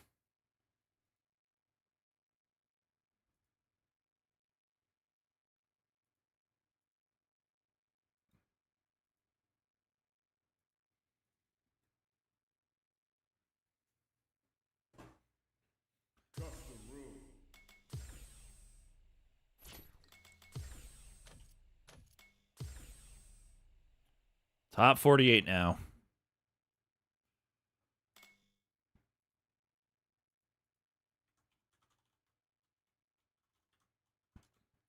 Actually, let me go take a quick bathroom break. Yeah, let me do that. BRB. We've got our next match.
Okay. Okay.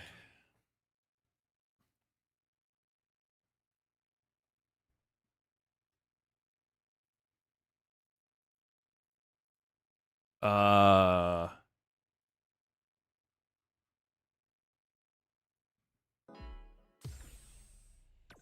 do I need to find them? They haven't accepted the thing.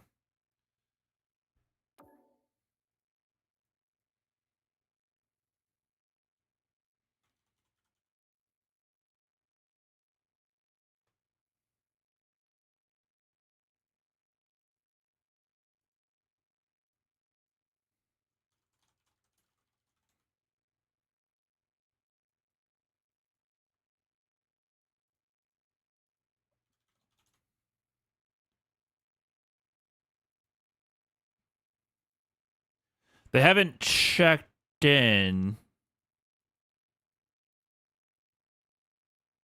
They're gonna get DQ'd in a minute.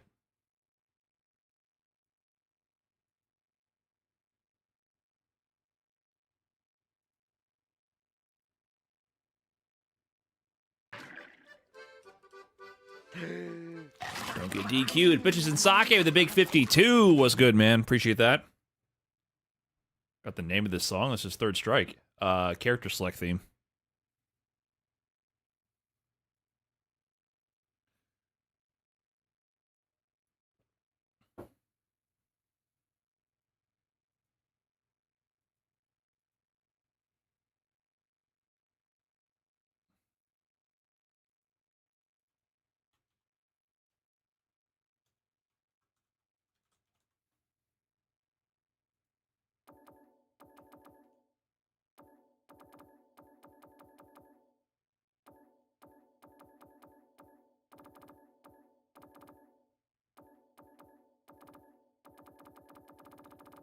I always forget, does this filter by who's online?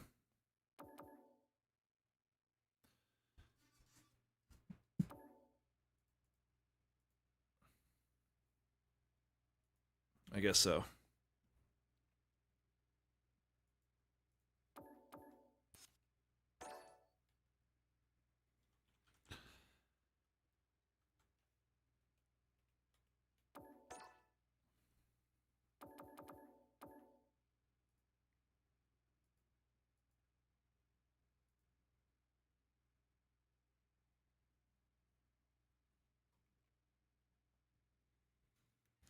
Grew up on Tekken, Street Fighter 6, my first time really playing Street Fighter. Interesting. Oh, well, if you can't beat them, Are you younger, Coffee Word? I feel like the Third Strike soundtrack at this point is just so ubiquitous and iconic that just by vibes alone you can kind of tell what it is. But that's the bubble I live in. Once you get it, you get it. Like once you hear a couple songs, you'll be able to recognize other tracks just by the style. You're 28? Oh, damn, you missed out. Like you can deduce a Third Strike song just by hearing other Third Strike songs. Malleus 2, thanks for the prime. Enjoy those mid-tier emotes. Capcom ID Rave. I don't... Are you online, dude? Is this you?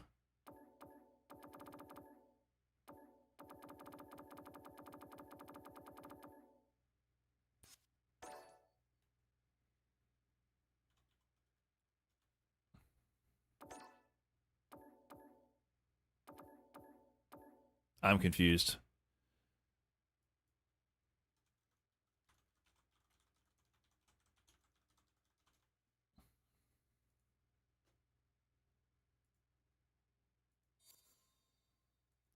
Oh.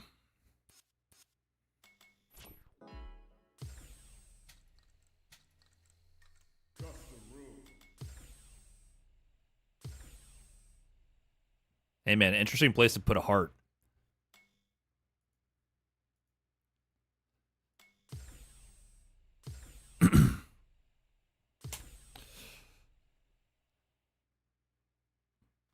All right. JP time. Let's go.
Oh, sweet. I'm out.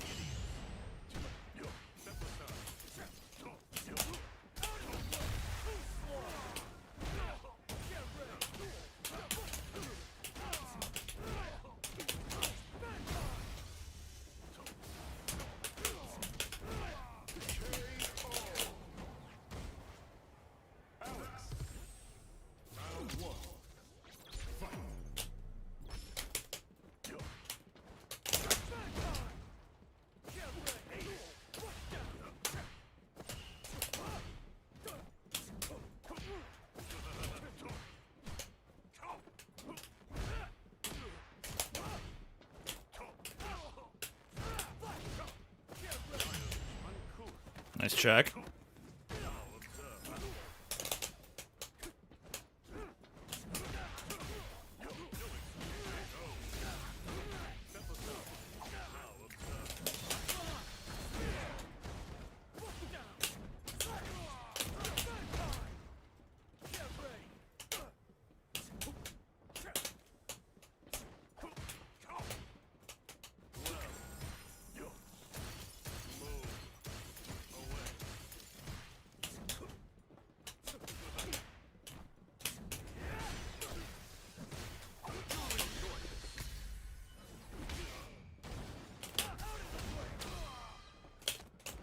I think he could have blocked that that drive reversal. The audio cue, I did it before he activated level 2.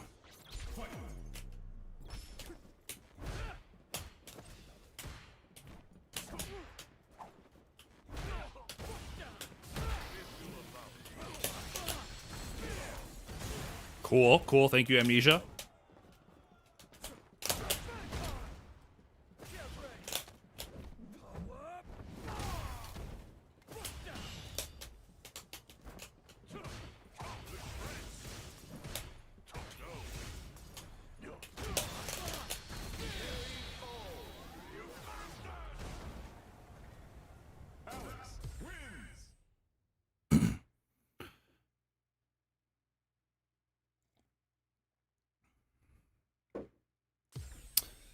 All right, Bison time. Here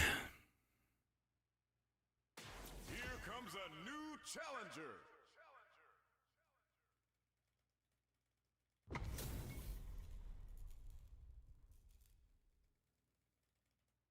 Round 1. Fight.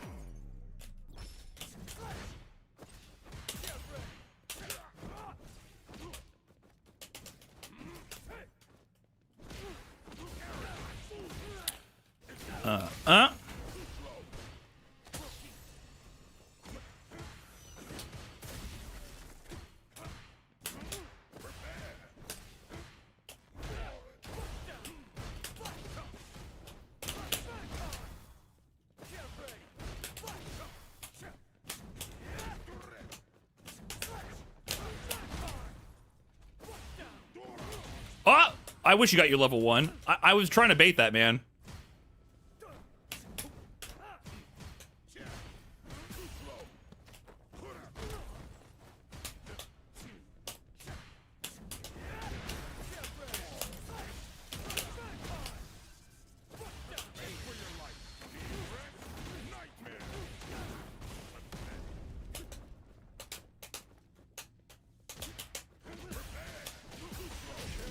Nice.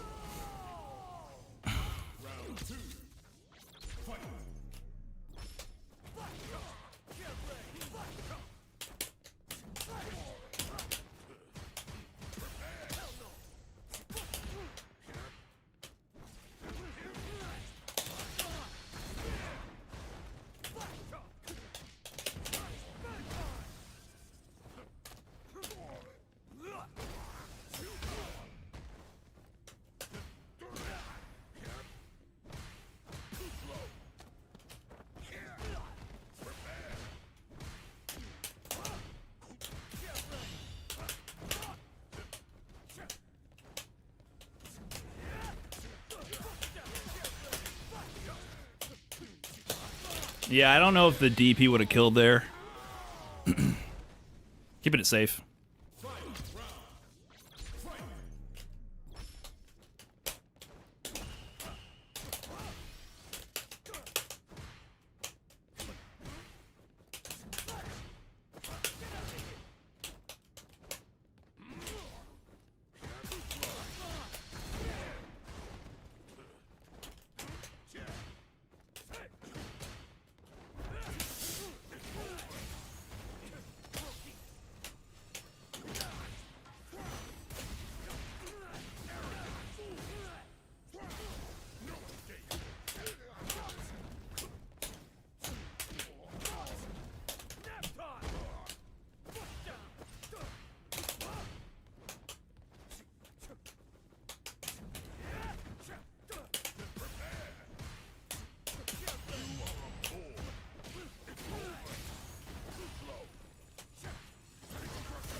All right, GG's, man. This sand heavy punch is so good. It's such a stop sign move.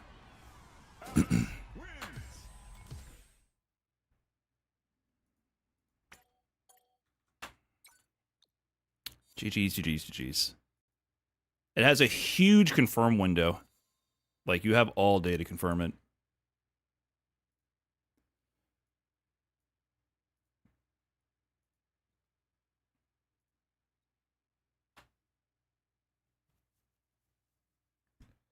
Is this the first character you reached 2K MR with? Hell no. JP was...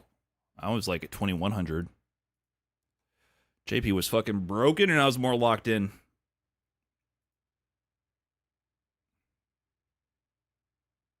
I don't think you won that game.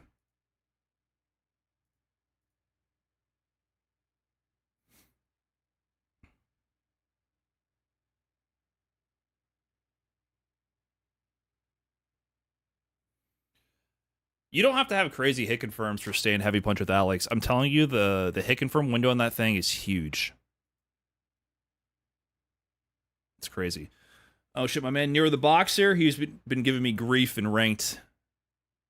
He moved over to Florida recently.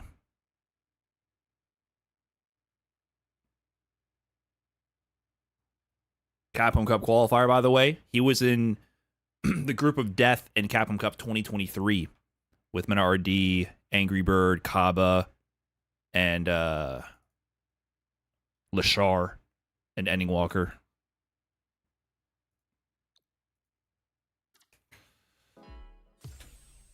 Oh, you already got me? Bitch, I live in a fucking trash can. Lock it, I'm trying to play you. I'm trying, man. I'm trying. He still plays DJ.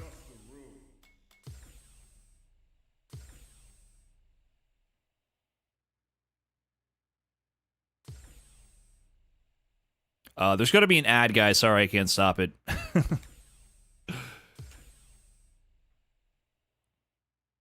Mythianor, thank you very much for the big 11 months. Appreciate that.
Sorry, I forgot what to do there for a second. I should have gone into driver's medium, then crouch heavy.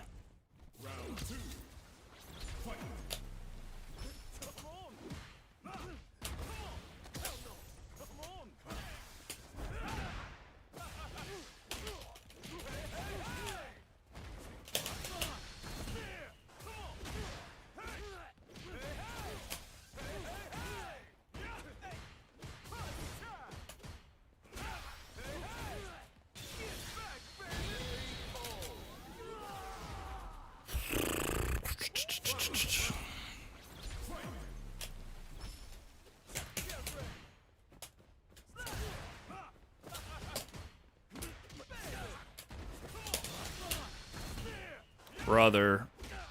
Let me wake up super. Baited.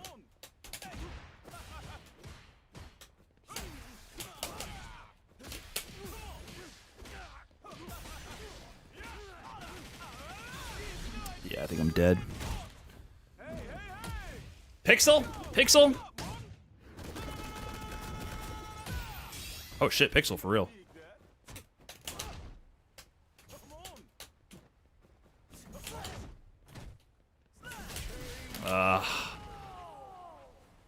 Yeah.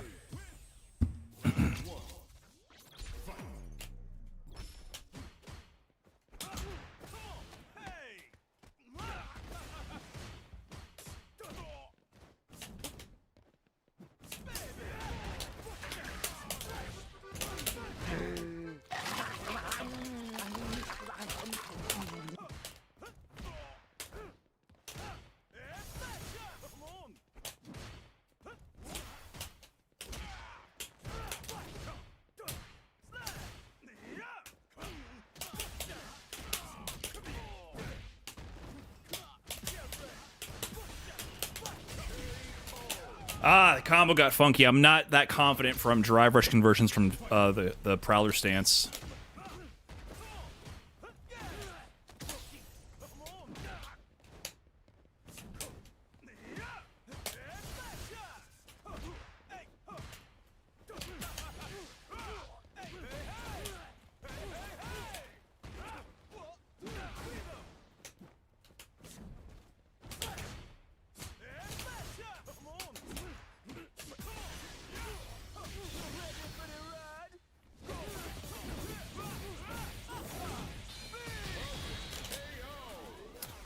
Force him to spend level 2 at least.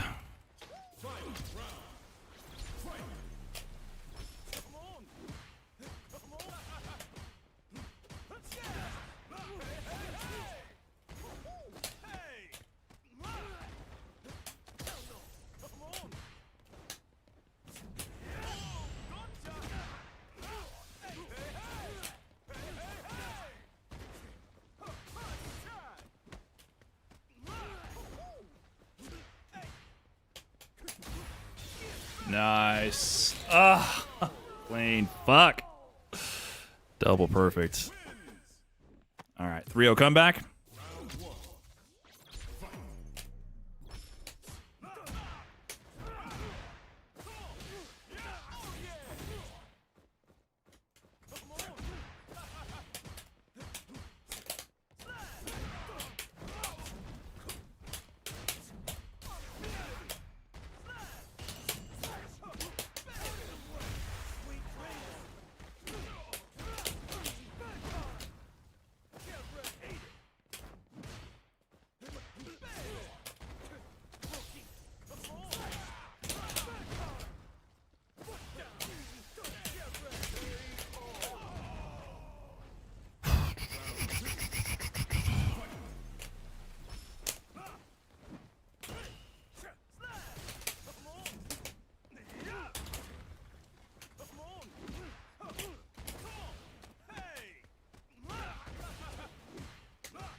Okay, still alive.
That's unfortunate.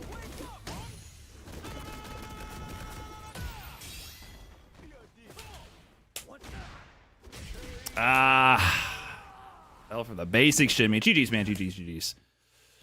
Air reset there in the end. GG's. Good stuff, man. I just had to tighten up a few things there. That DJ matchup is so, like, feast or famine. Feels like he dictates the neutral so much against Alex. But GG's. I think I was in there.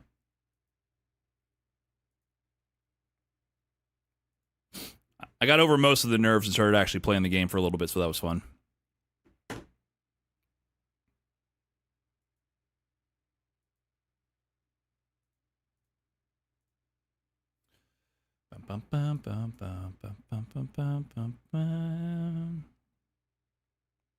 Yeah, I don't know why the online tournament makes me way more nervous.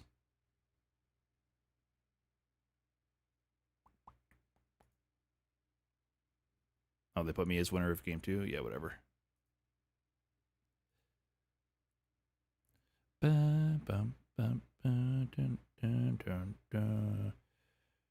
GG's. Who would I play? Jackie. The Blanca matchup is also fucking weird for for Alex.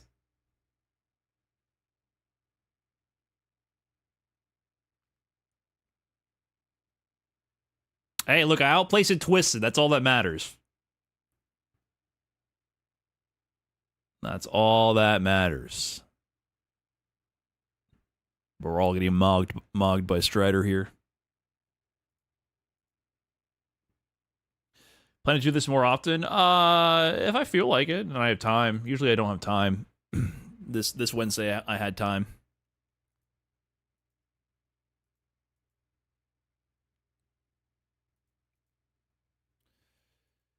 GG's. Okay, I'll probably stream for a little bit longer. I do want to get like a content segment going here. 1 second.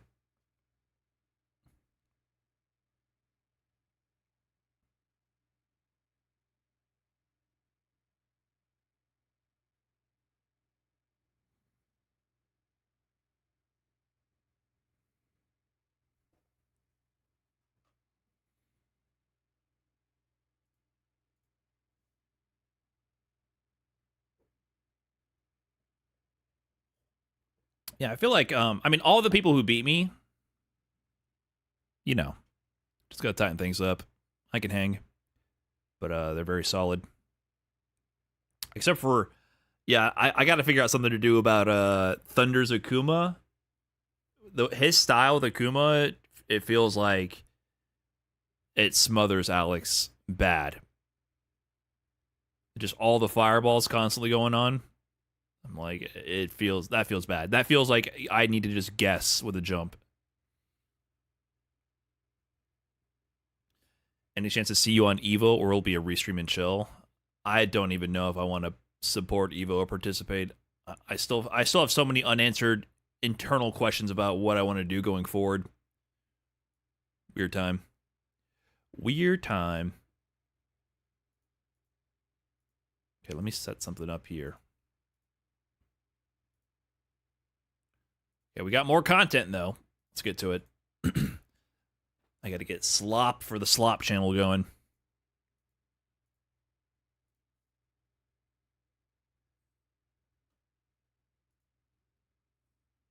Okay, YouTube. So recently I just hit 2K MR with Alex. And the first thing I figured after hitting this milestone is, let me figure out any way to procrastinate going back into ranked. So I can preserve this artificial number for as long as possible before I inevitably lose it all and crater back to the 1800s. So I figured, why not review and learn something about this character from other people in the community? Because apparently a lot of people are rating Alex as pretty bad. You see here in the Topanga tier list, he's rated at E tier. E tier. I don't think I've seen a tier list go down to E ever. Down there with the likes of Honda and Marissa. Apparently he's not too good, according to Mago, Gachikun, and Tokido. But, you know, I feel like he's pretty good. So I figured, why not look to inspiration from the best Alex players out in the world and see if we can level up Alex in Street Fighter 6. So, of course, I look to none other than ADHD Games.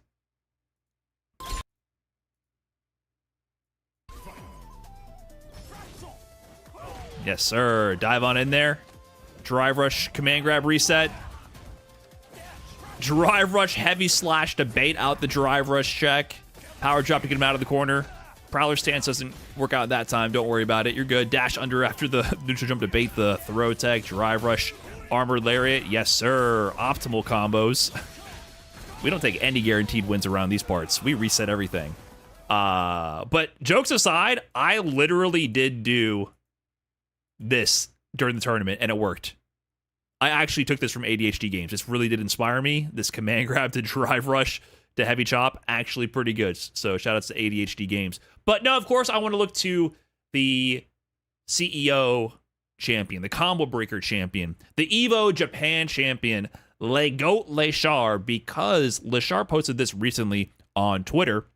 He recently got #1 rank in the world with Akuma and Alex. He's actually playing Alex. He says, I'm ready in Goki. I think I'm ready is supposed to be Alex. I don't know what's going on with the translation here. I'm ready seems kind of weak, but it's got that addictive fun you can't quit. Goki's got some pretty fun stuff from the new ones I got. Both characters feel like they'll get even more fun once my skill level goes up, so I'm looking forward to it. So he thinks Alex might be weak, but addicting. And the reason why I want to see Leshar playing Alex, just like ADHD Games, he does things that I don't see any other player do. So I caught this clip of Nemo spying on Leshar's replays, and the first thing I saw was a Legoat exclusive. Single hit confirm walk up stand lag kick into a committal buffer into a negative 15 billion on block DP finisher. And this flying knee smash here is really good to confirm into, especially the OD version, because it gives you a hard knockdown, which lets you dash and go for a command grab strike throw mix. But this is not human. This is not human to do. This seems so subtle and not flashing compared to ADHD Games. But to hit confirm this stand lag kick, you're not buffering it and they're walking into it. He hit confirm that up close to go into this DP for a hard knockdown. Any other Alex on the planet is going to do that on block and just fly into the air and die. But Legoat, for some reason, somehow he has these situational hit confirms. And then in the same round, how does he end the round? Does he do a drive rush chop? Well, he's got some whiff punishes. Nah, he's a little bit more, less flashy, more confirming. So he just casually walks up, of course, once he gets the knockdown, and then just gets a little shimmy here. Stand medium, hit confirm level 2. So he's simple with it. It's so simple and elegant. So we're going to watch some of Leshar's replays and see what we can learn from the #1 ranked Alex in the world. So let's check out some of the replays I cooked up here. I've just learned I need to be superhuman to win. Yeah, some of these lessons might be you're not Leshar and move on, bro. That might be some of the takeaways here.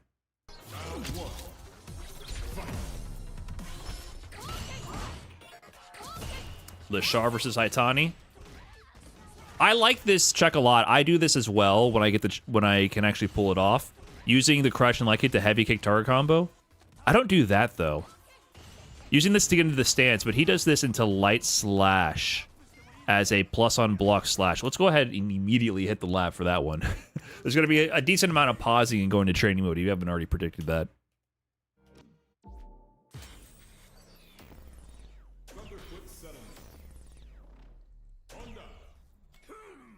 Honda.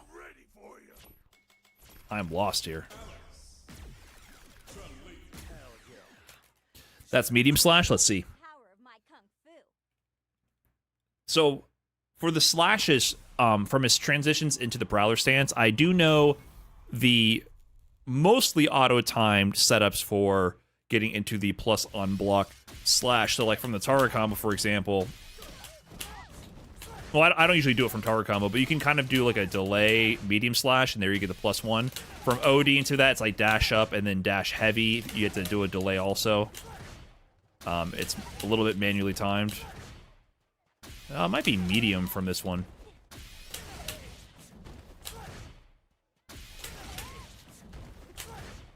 Yeah, it's medium, but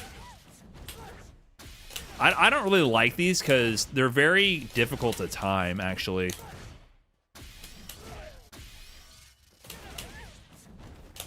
It's a light?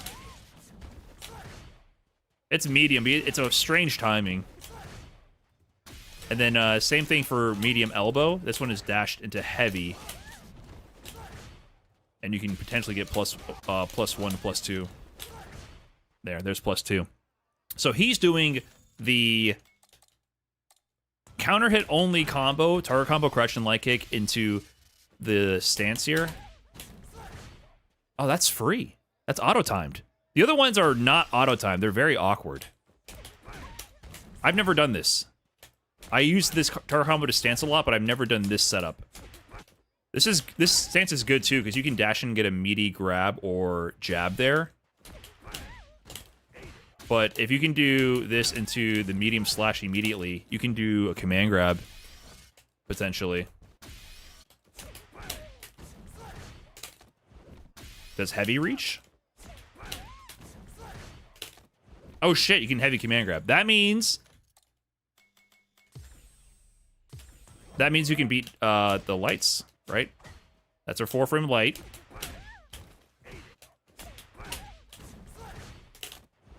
Okay, that's auto-timed. That's free auto-timed plus block situation into a tick throw, or not.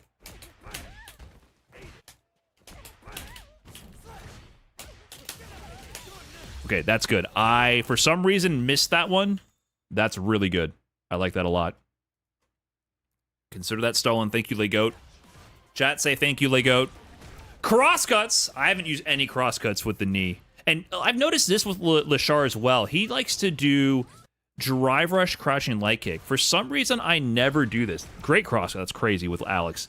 Drive rush, crouching light kick on the Oki. I need to copy that. I used to do this with Terry all the time. But for some reason, I stopped doing this with Alex. So if you get this knockdown, that's actually going to be pretty plus, right? What is that, +2? What would I do here? The problem with Alex is being +2 is not that great if you're not point blank. Like I guess I could do command grab. Probably have to do OD to reach. Or not. Okay. I don't trust this heavy punch command grab. That shit whiffs all the time.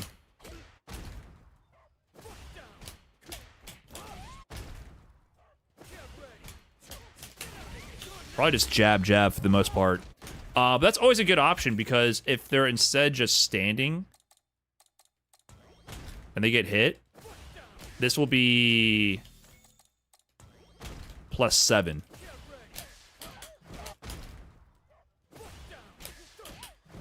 Right? How much will it be?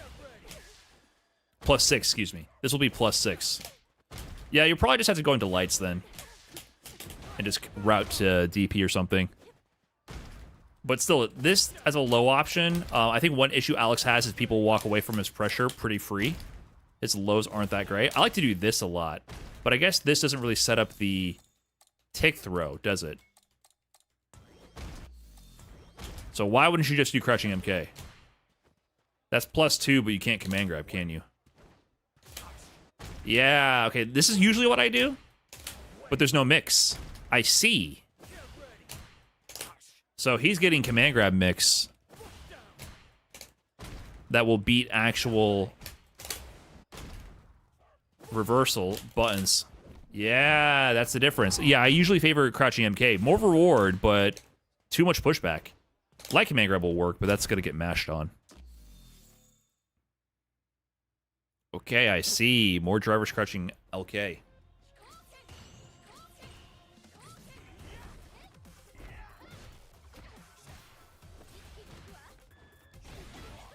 Try to jump at Chun-Li in stance.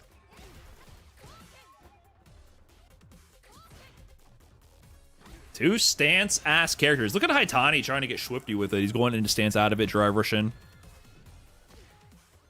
Stand light punch. Just checking. Even Lego whiffs charge heavy kick just like me. He's just like me.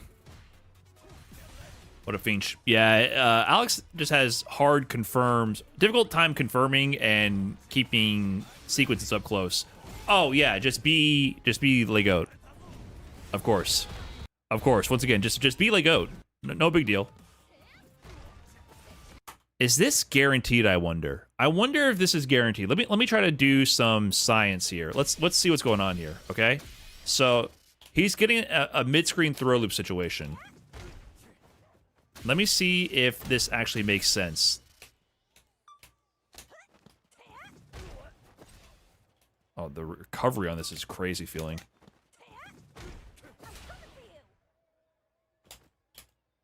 Okay. What?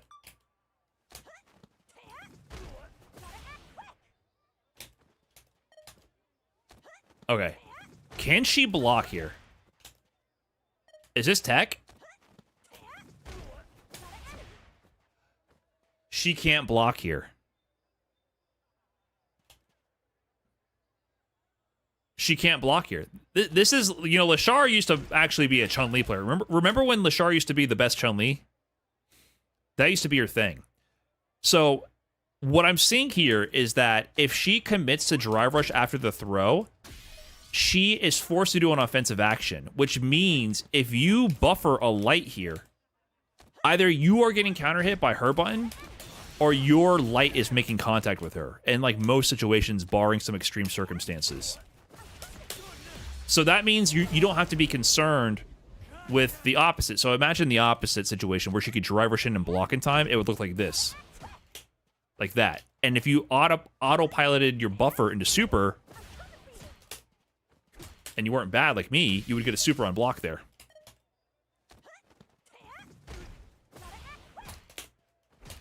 Jeez, I can't even do it on block on accident.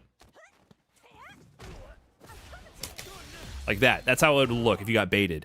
But you know for a fact that she's committed to this option. So you can just do the buffer. Either you're getting counter hit or you're counter hitting her.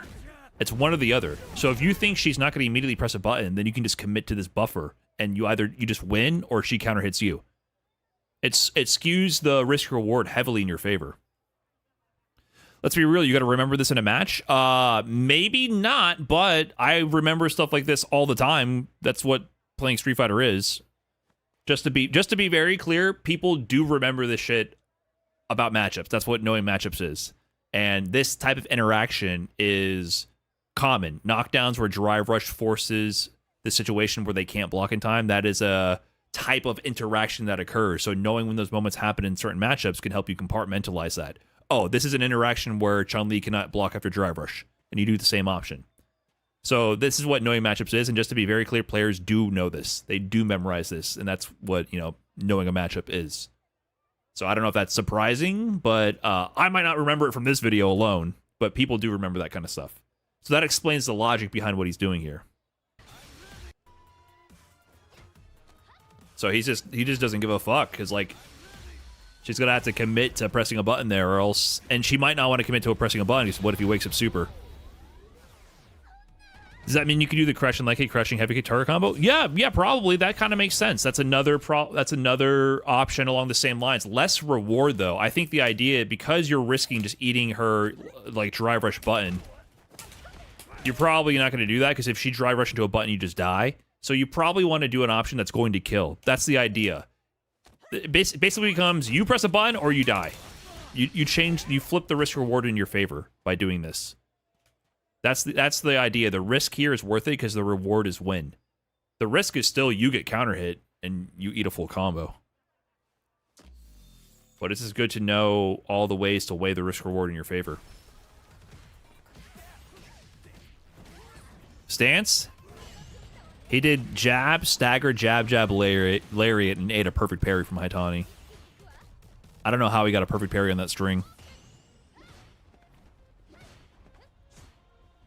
Stand light kick and stand MK to build space in the corner.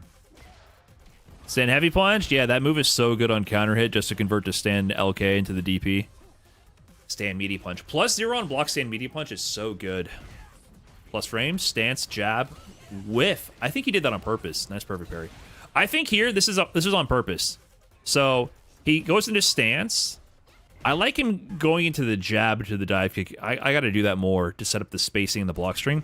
I think he's whiffing the dive kick on purpose, hoping for them to whiff a parry, attempting to perfect parry it. And then you're in that parry game of chicken where Lashard can walk up, grab, or walk up, press a button to check your drive rush out of there. So he's setting up a mind game there, purposely whiffing the dive kick. Jump out. Stand light kick. Oh, what's your combo here? What's your combo choice? Just straight DP? I guess it wasn't going to kill. That should kill. The Chun DP beats Hop. Yes, that's an important note. Oh, he's alive. Oh, shit. That is an important note that you can hop over a lot of reversals from this target combo knockdown, but not Chun's DP, it looks like. That makes us a lot weaker against Chun, because maybe you can jump over the supers, but not the DP.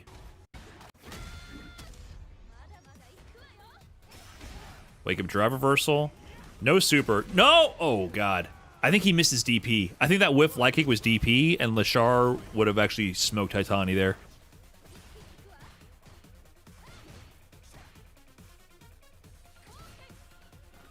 Oh!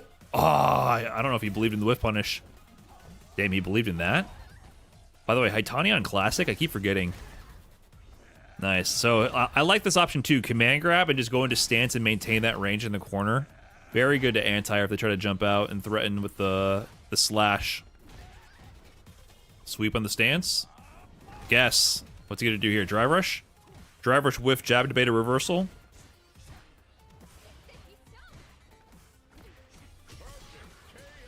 Yeah, he likes to jump at her or sweep her when she's in stance.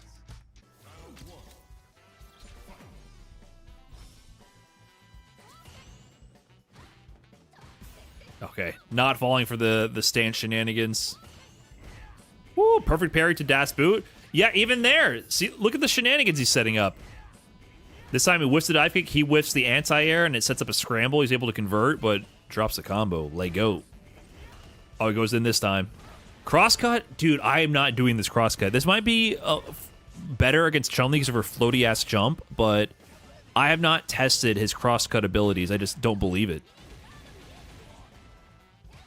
I gotta dust off the crosscuts.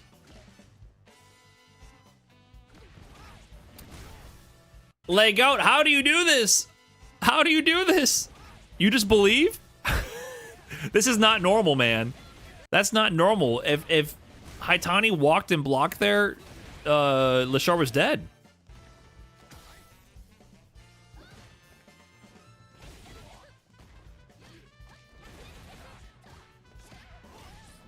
Nice interruption on the stance transition here. So he just goes straight to crouching MP. I use that setup, dash forward, immediate dive kick.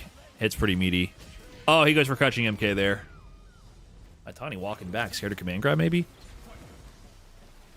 I refuse to believe he's confirming that. Lashard doing single hit confirms into unreasonably unsafe things has been his MO for a while now. He did that with Chun-Li. He's been doing that with Ed. He does like random crouching light kick into DP with Ed all the time at ranges where on block it will for sure connect and be unsafe. He just situationally confirms things in an inhuman way.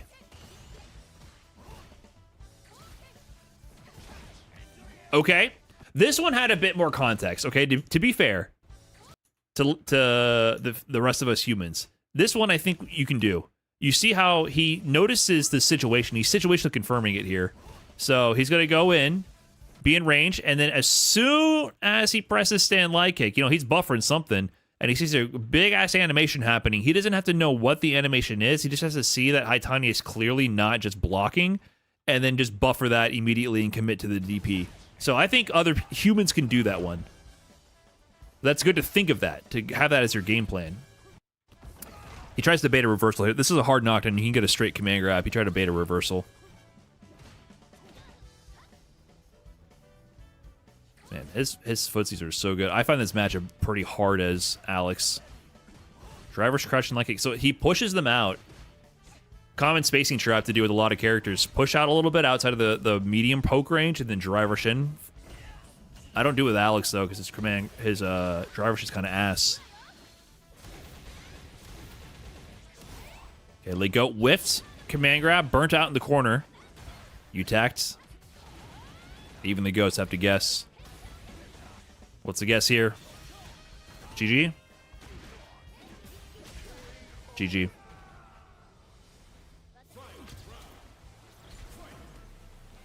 Does he input the motion and press the attack button if he sees it connect? He inputs the motion and presses the attack button if he sees a situation on screen that means the move should connect.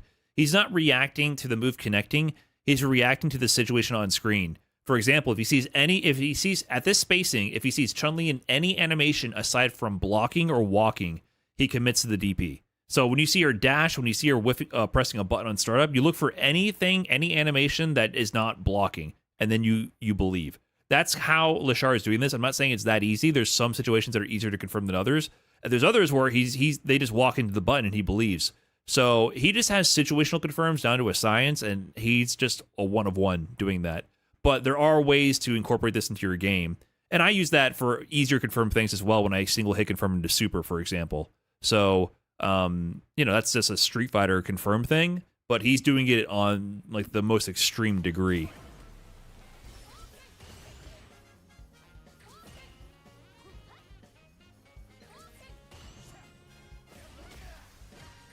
Nice check on the drive rush. Playing that footsie range there after the drive rush MP. Crosscut? Yeah, I see it, Lashar. I see your vision.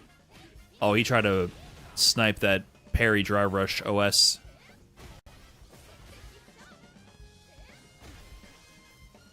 No bite on the shimmy. Plus frames. What do you do after this? He just blocks. Plus frames. Where's your drive gauge? Oh, he spends it late. Ooh, Haitani fell to the pressure. I'm surprised Haitani's not getting DPOS. I don't know if he's choosing not to or what, but now he's burnt. Oh, man. That didn't look correct. Maybe you wanted stance cancel from the crush heavy. How did he know? No! Lego, that was so greedy. That was so greedy.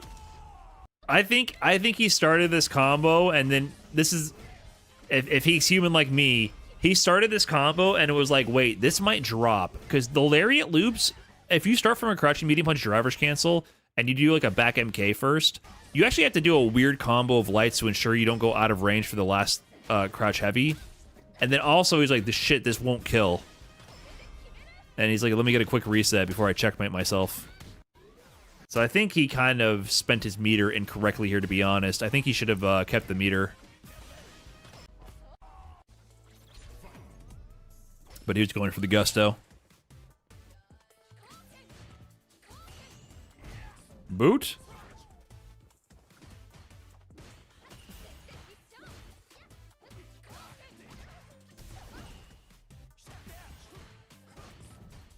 Attack on the drive gauge.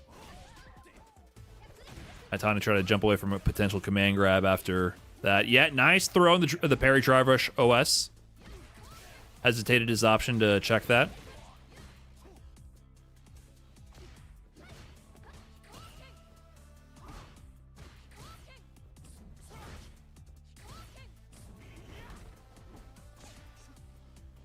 Yeah, Haitani's just trying to get his way out of the corner. It's crazy how well he's spacing his options and actually cornering Haitani with just buttons.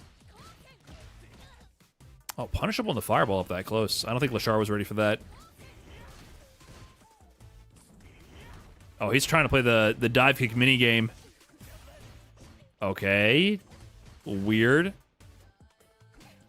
Oh, he didn't believe in that one. He's looking for the level 2 confirm. Oh, shit. Plus frames. Yeah, he uses the dive kick a decent amount. Oh, GG. Level 3? Level 1 after this.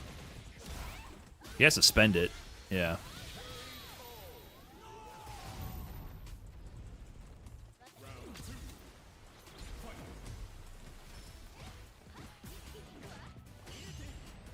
Nice, perfect parry.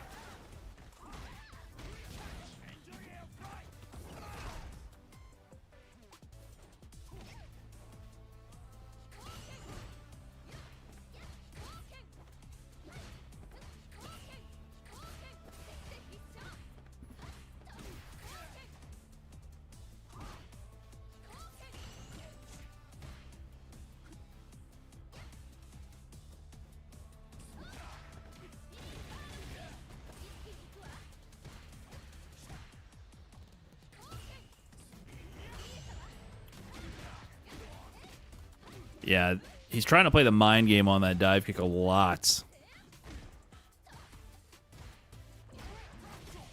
Backdrop. He doesn't one-winged angel. Oh my god! Okay, I don't know that. Wow. I don't know this Oki here. He just did straight up full screen drive rush stand heavy after the OD backdrop out of the corner. Okay, let's lab that. I don't know that Oki. I didn't know you got a full screen drive rush heavy punch. Is stand light punch her 4-frame? Or crouch light punch? Okay.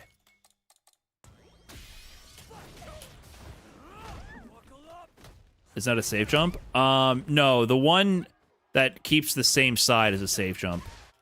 Wow, you can just drive rush up heavy punch all the way here. This is plus 18. If that trades. That's actually crazy. Yeah, this is a very threatening drive rush, huh? It's a lot of damage. Can you get just this? No, this doesn't reach. And you can also just drive rush and block as well. Okay. I didn't have this totally ironed out. You have a lot of frame advantage here for drive rush.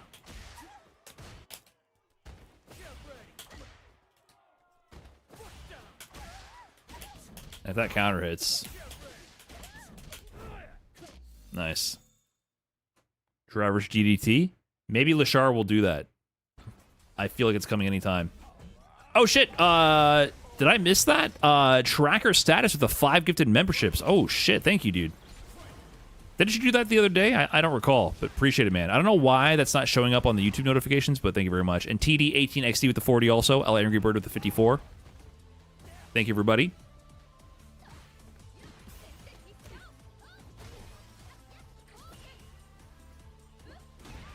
Oh, stand heavy kick, charge heavy punch, straight. I wonder if he could have killed here.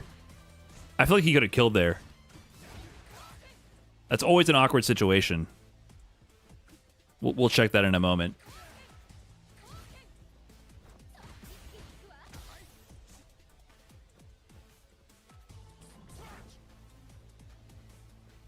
How does he close it out? Oh my god, Street Fighter fucking 6. After all that, I mean, he conditioned them this whole set with all the fantastic placement of the footsies and everything, and then after all of this, he cashed in on that respect at the very end with the full screen drive rush overhead. All right, let's check this out. What she has, like what? Like an extra bar and a half of health here, like another bar and a half of drive gauge health, and he gets a punish counter stand heavy kick. Let's see here. Not 70, not 60. She has more than that. She has like a little bit less than 60. Like 55. Okay, punish counter, stand heavy kick. Legout opted for the safe knockdown. But what is the option here? I think it's just something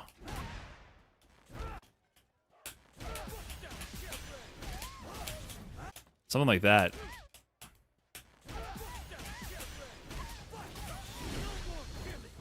I think this would have killed.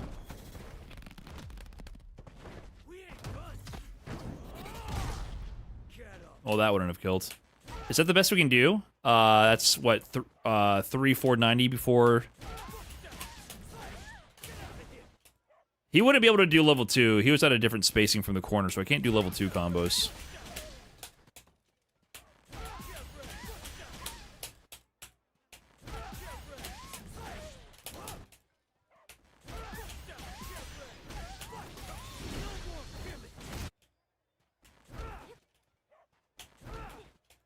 How far did I make it? I got a game in top 48 losers, and then I lost.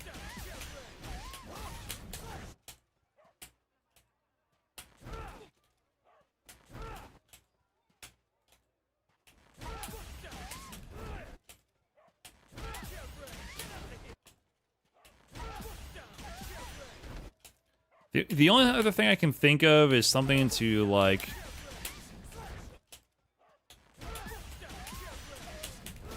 Like that? You have to delay that last crush heavy. Not quite.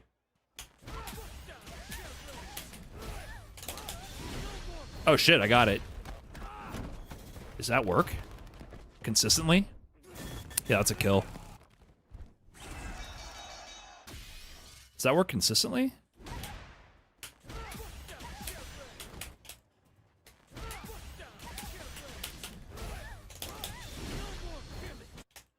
How does that work? I have to delay something to make this work. Yeah, I think I delay the first crouch heavy right there. That seems pretty good.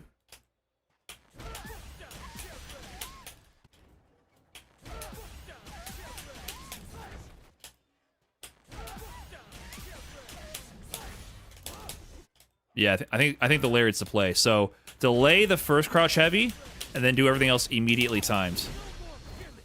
And I think leg goat could have killed there.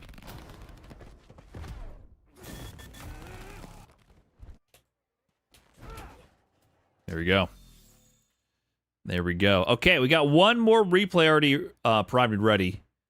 Let's see Lashar up here against KB Sagat. Immediate driver's back heavy kick. Oh, okay. Well, let's just forget that start happened there. Charge heavy kick. Oh, so he... Okay, let's see that knockdown. Charge heavy kick, dash into meaty slash. What is that?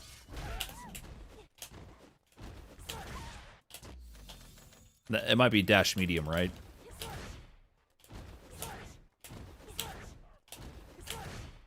Yeah. Dash, delay, wait for Alex to put his hands down, and then do dash medium. Or can you just do dash heavy? You can also do dash heavy.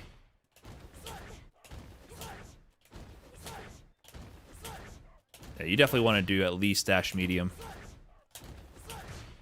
These setups are really finicky because you can cancel the forward movement at any point into the forward slash. So there I got +2, but you do have to manually time these to a degree if you do a dash first.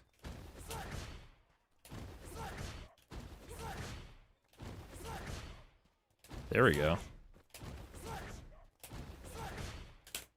Yeah, that's pretty good. Yeah. So, charge heavy kick into stance, dash forward, and then forward heavy slash. You get the +2. Get command grab mix.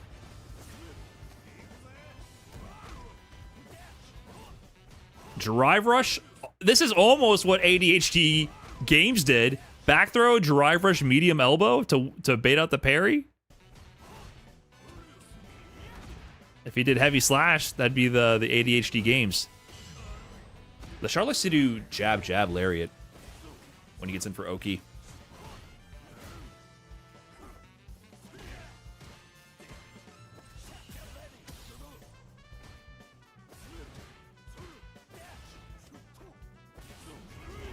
Oh my god. Routes to DP. It's fishing for a confirm. I'd be fiending for stand heavy confirm. Gotta guess. You guessed correctly. Yeah, you can't kill. It's taking the hard knockdown. Oh my god. No leg out moment right there. Oh, he spent it. Spent the meter for walk up, crouch heavy. Woo! Plus frames. Whiff grab.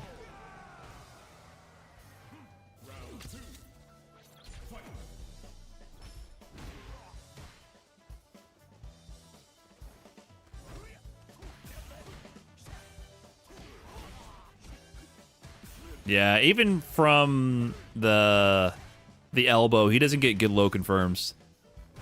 You know, if they're gonna treat Alex like Sagat, this exact situation is basically what they got rid of from Sagat.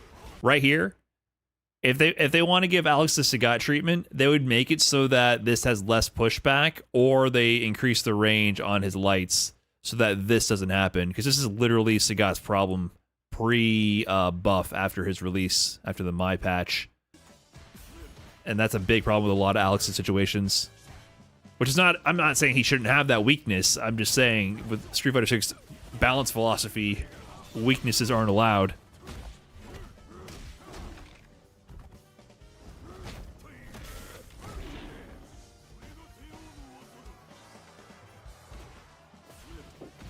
Okay, whip punish. He placed the crouching MP there. He's burnt though. What do you got? DP? Yes, sir. Okay, you got to get him into the corner. Oh, I like that walk up, crouch heavy. Caught him. Ooh, good routing to the DP.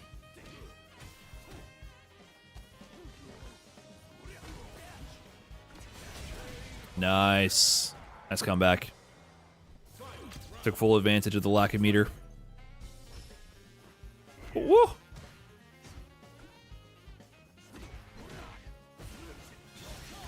Baited. That's gonna hurt. Yeah, nice conversion. Oh, and the medium punch counter hit conversion. You might be dead, my man. Leg goat down. Wait, he's gonna have a pixel, right? Uh-oh. Hold on, hold on. Okay, same situation. Heavy flash chop coming out.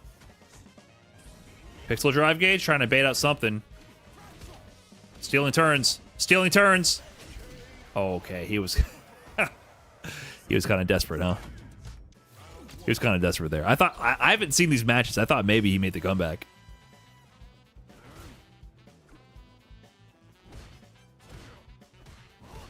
If they don't have meter, is there anything they can reliably do against medium punch into flash chop? Good question. So let's see the gap on that, just to observe. Let's have them block all, and let's put them in burnout. So medium punch to heavy flash chop has a 3-frame gap right there. And I'm assuming if you press into it, you are going to explode. Yeah, I'm only plus 13 there, so, you know, no big deal, right? No biggie. So let's see what the deal is. This, into this, into this. So you get like 3 of them?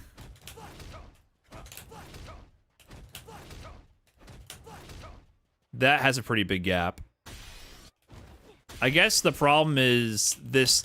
Look at your drive gauge. I guess this would be pretty good until you, if you have no super meter. But you're not going that far to the corner. So this is just kind of like bringing your drive gauge back out of burnout pretty fast. But I mean, it would be good for a chip sequence if you have no meter mid screen. No, it doesn't pull him in, but I usually use the stand medium punch target combo because it leaves you closer.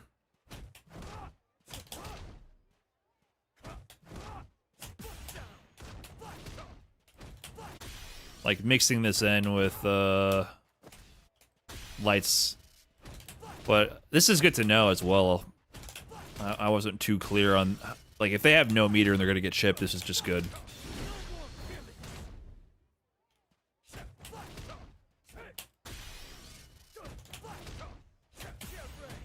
But you're gonna have to spend meter at some point to get them to the corner.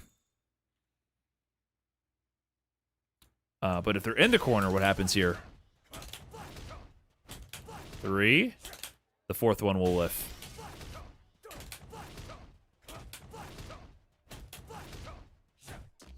Pretty oppressive, either way.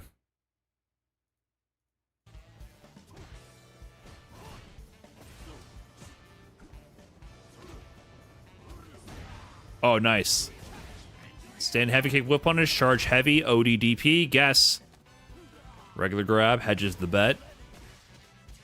Yeah, there's the driver's crouching light kick conversion. He just, if it hits, he goes into DP. Safe to drive reversal. He's gonna have to spend a level 1. My goat, Lay Goat, was greeting it out. No level 1. He's got it under control. He's got it all under control. No big deal. Plus.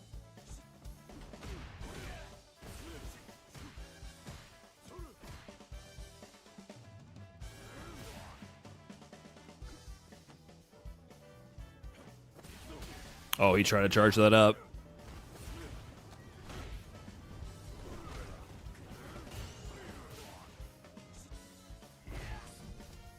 Drive reversal, the most useful defensive mechanic in a fighting game. For some reason, I feel like you're speaking facetiously, maybe a bit sarcastic.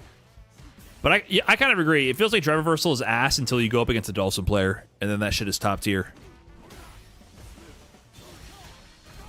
Okay, commits to the level 1. Man, KB's is hitting him with a random driver scratching medium punches, to be honest. TBH. Hey, what's up, Lightor? Appreciate the kind words, man. Hope you're doing well. Oh, that's going to be a punish. Nice punish counter to jab. Oh, my God, Lego. Come on now. You're human like the rest of us. He's looking to hit confirm a late active frame lariat. So late active frame lariat can happen from certain combo routing and just like from random starters and neutral that are spaced out. And you can sort of visualize it when it hits late, but I think this might have been a late active frame lariat on any other character besides Sagat. Like maybe a normal sized character, this would have been a late active frame lariat, and he could have got sand medium punch. But it was not, and he instead gets punished for his troubles trying to optimize another like 50 damage. A crumb more damage.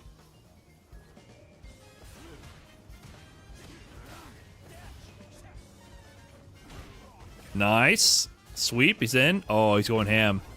You can sense the desperation, though, in these end games with Lashar's Alex.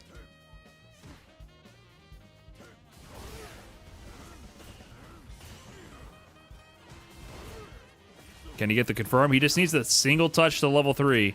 There it is. Stand Light Kick is so good. They're not dead. They're not dead. Ooh, what do you do? What's the burnout game? Oh my God. CA into drive rush into command grab. So let's look at that situation actually. Let's land CA because the Oki after one thing I've realized about his Oki is that his level 3 Oki is actually not that great without CA. So here's his regular level 3. So after level 3, if you drive rush in and block, look at that, you're -8. This is one of those situations, guys, I was just talking about, where if the Chun-Li commits to a wake up button, thinking I'm trying to bait a reversal, for example, they can do button into super and win. Just like we saw earlier, where after throw, when Lashar saw a drive rush, he did light kick into level 2. You can do the same against Alex with his level 3. There's no way for him to drive rush and block in time. So if you wake up with a reversal on it, it's gonna work. Unless ADHD games, you are a fucking genius. Is this when you do that? I'm learning more from ADHD games than Lashar right now. Is this when you do the drive rush heavy slash?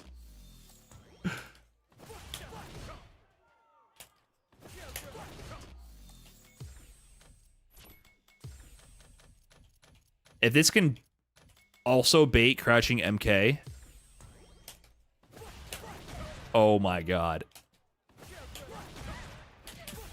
Oh my God.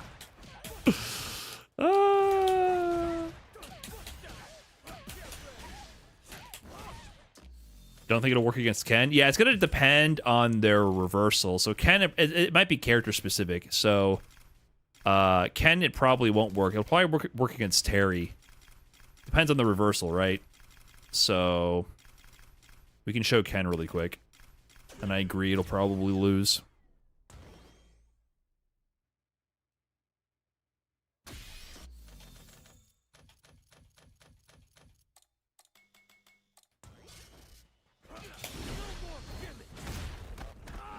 Who would be my main character today? Alex, I guess.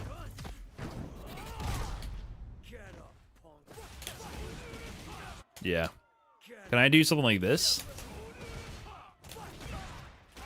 You can do grab. It's less fun, though.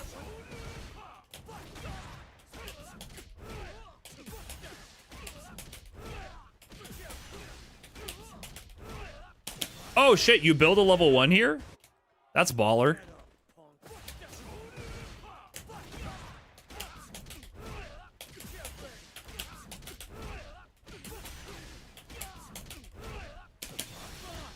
Rare instance where the lariat loops would be the max damage punish. DI to send a message. What is the message here I'm sending?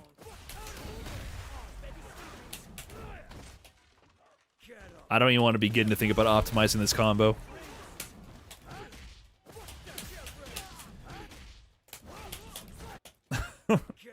Don't send me down this rabbit hole right now.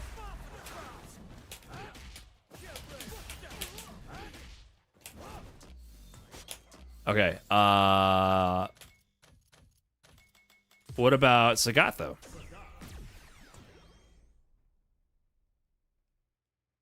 DI again to send 2 messages. I don't even know if Alex can do that. Alex can't really juggle or combo into DI very well.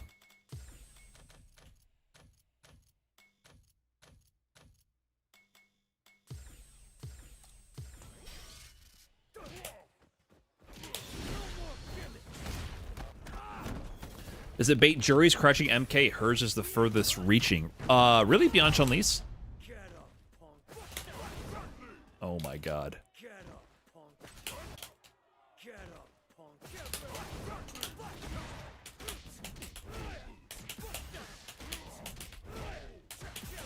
Yeah, but his, you don't get the, I don't know what the lariat loop is on Sagat. Oh, that works. Never mind. I didn't build the level 1, though. That's weird.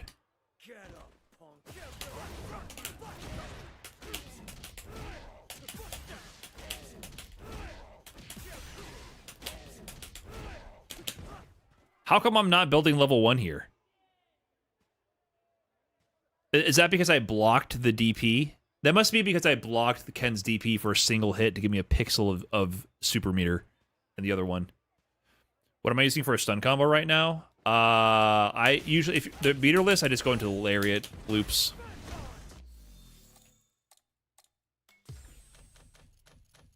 And you can do the stand medium punch if you do the jump and heavy punch high. It'll give you the late active frame lariat and let you do stand medium punch in the loop.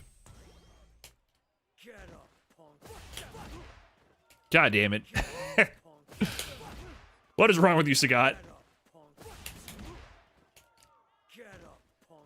So Jury's is the furthest reaching driver's cancelable one, you're saying, right?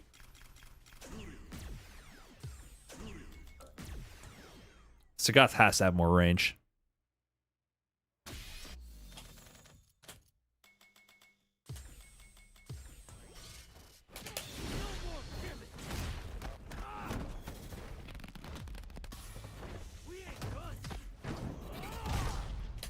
I think this will work.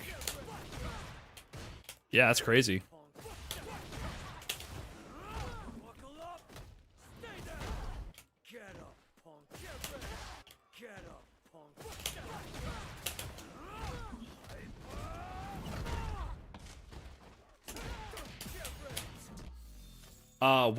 What was the point of any of this?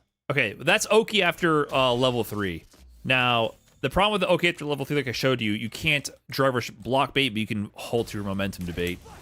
But if you go into CA, I believe you can actually drive rush block bait.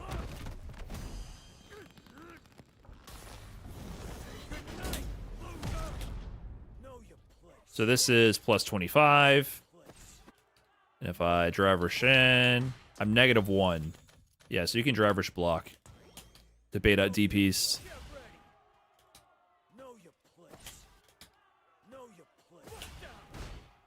That's not meaty, though.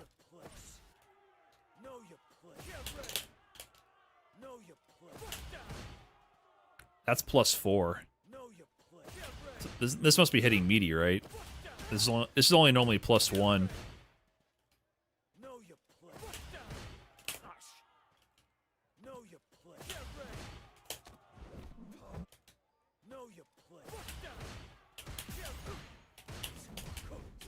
That's pretty good. Yeah. Anyways, drive rush block baits are on the table.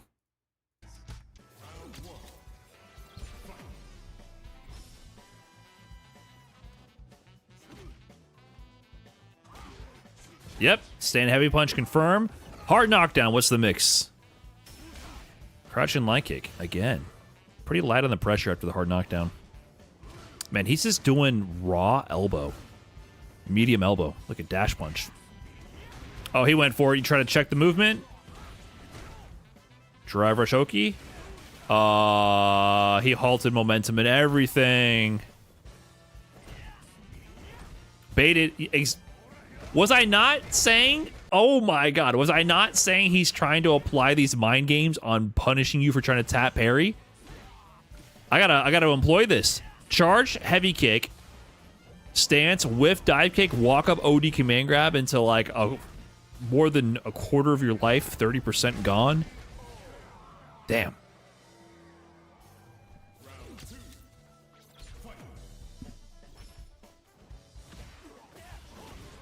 Wow. What? What? What is this? What is this option here? And why did it work? Drive rush with light elbow and it worked?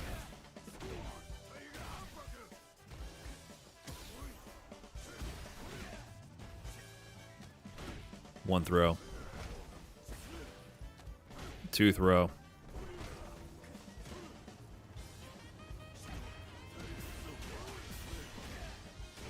Yeah, nice routing. Nice routing.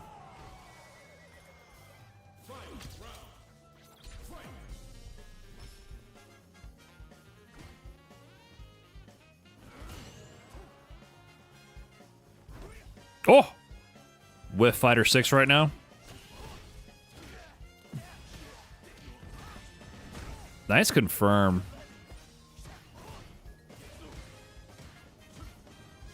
I feel like when I get a driver stand medium punch, my brain forgets how to combo, and I just always go to the target combo. But routing to DP, especially in the corner, seems really good. In general, he doesn't route to stance Oki that much. Oh, nice sweep. Yeah, you got to side swap, jump in. So there, after punish counter sweep, I believe you're only +1. What did I just do? Closed everything.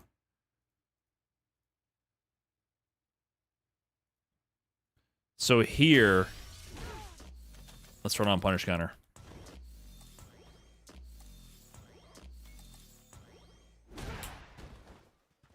Yeah, so if you get this, you're +1. Which would actually lose to wake up light punch.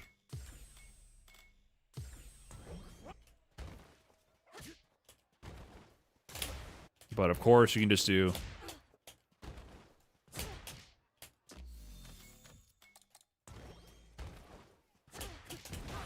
So this is pretty good. And you can threaten at least the command grab.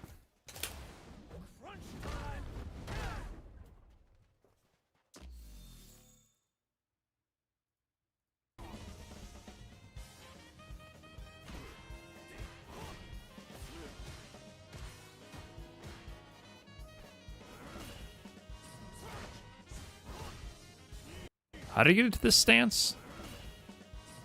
Just raw stance. Good spacing on that for the plus frames. What? Don't talk. What is going on here? This is what I'm talking about. Sometimes you don't want to study the goats because what the fuck is happening here? Lishar's mind is here. KB got the plus on block tiger knee. By any logical conclusion, it should be KB's turn. He does reversal 5-frame OD command grab instead. What the hell? Okay, so what did we learn by watching Lishar? What did we learn? I really like him doing a lot of the conversions into stance and then going into the whiff dive kick to play the minigame on tap parry or parry OS, and that'll condition people to make this dive kick more effective, because I do think that people have gotten pretty good now at perfect parrying it, to be honest. It's not as free as it once was week 1. So finding these moments to set this up gets people pretty scrambled. That's pretty good. 2, I do think this is possible to look for. Stand like kick is just a great goated button, and you can look for single hit confirms if people are doing things like dashing at you.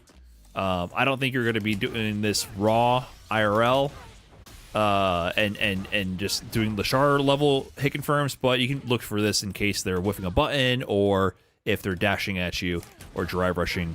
You can get this. The other thing I liked was, yes, this turret combo, this Oki. I don't know why I wasn't doing this. This is free. Just do this into medium stance. Elbow, that is just an immediate +2. And then immediate heavy command grab. This is just free. This is really good to mix in, I think. Or then, of course, the other option, you go for lights if you think they're going to jump away. So that's pretty good. And then use more drive rush crouching light kick. That's going to be a good option to incorporate because it leaves you in range for tick command grab. The other driver slow option, more reward on hit, more range, but it eliminates the option for the mix. So it's important to apply this one as well. And then play good nooch and be goated. All right, that's all I got for this one. I think those were some good takeaways to digest and try to incorporate into the gameplay. And that's all I got for this video. Thanks for watching. Peace. All right, clip it and ship it. Clip it and ship it. We'll get that down for YouTube. Clips channel's been going kind of crazy lately. I'm about to throw you guys over to TNS. GG's everybody I played. Thanks for hanging around while we did a little bit of replay analysis. But yeah, the More Brian F channel, if you guys aren't aware, that's where we do have a main channel upload happening soon. This month, by the way. Main channel upload soon. That is coming.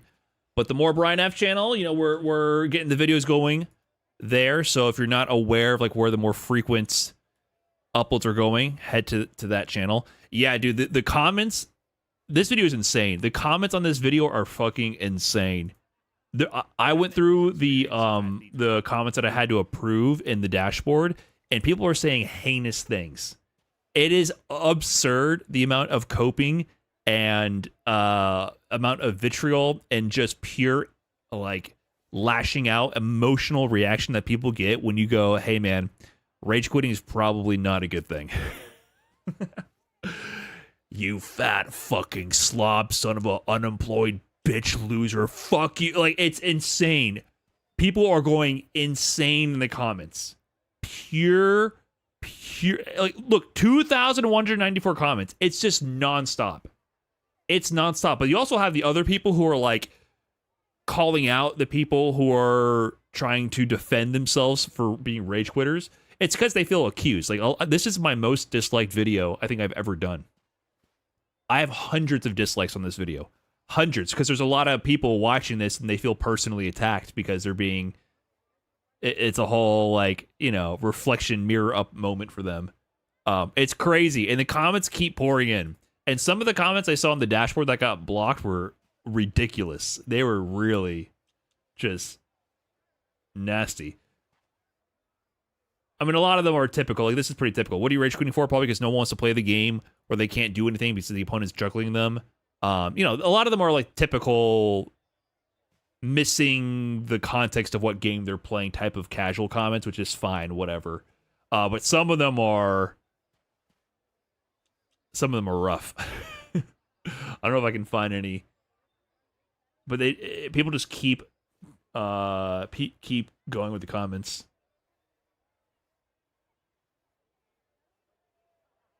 And the weird thing is, it's like people act like it's only casuals rage quitting against pros. That drives me nuts, man. I'm telling you, it's people who win some games and then rage quit when they lose the second game. It's people rage quitting against other top players, and they're good too.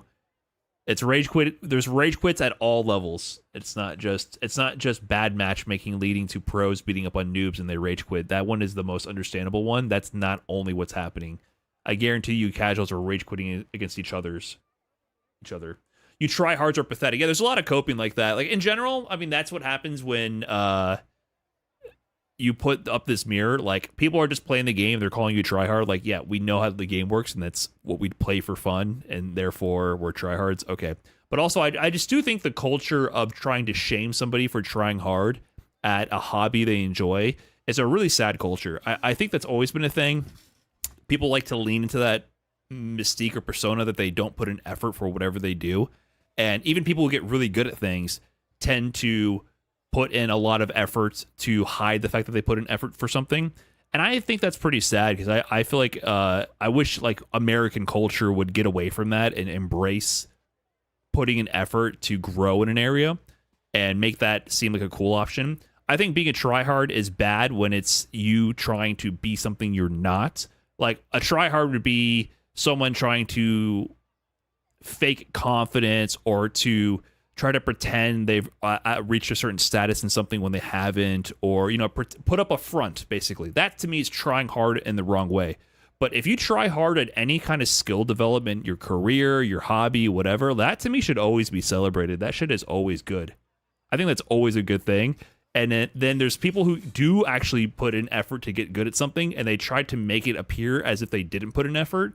And it can be a little funny, but I think if you seriously try to downplay yourself putting in effort, or you try to put down other people beyond just being a little, like, you know, busting balls, or like, you know, like sometimes I call someone a nerd or a tryhard if they do an insane combo, or like they do some shit that's crazy, like next level. Like, how do you know that?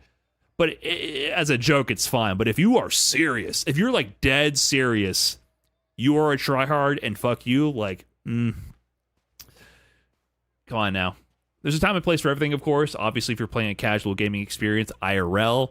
If you're playing beer pong at a party, I'm dating myself with that reference, and then it's a casual vibe, then yes, maybe locking in and being too competitive in the wrong context could be the wrong play. And I guess for a lot of people, they feel like they're projecting this persona of someone being too competitive in a casual context when they go into ranked matchmaking, when literally they're playing people who are also using 2 brain cells to autopilot shit that they've just learned years ago against you.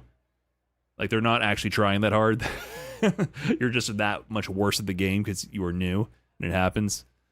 I don't know. Just in general, I hope the culture in general swings a little bit back in a direction of like embracing trying a little bit.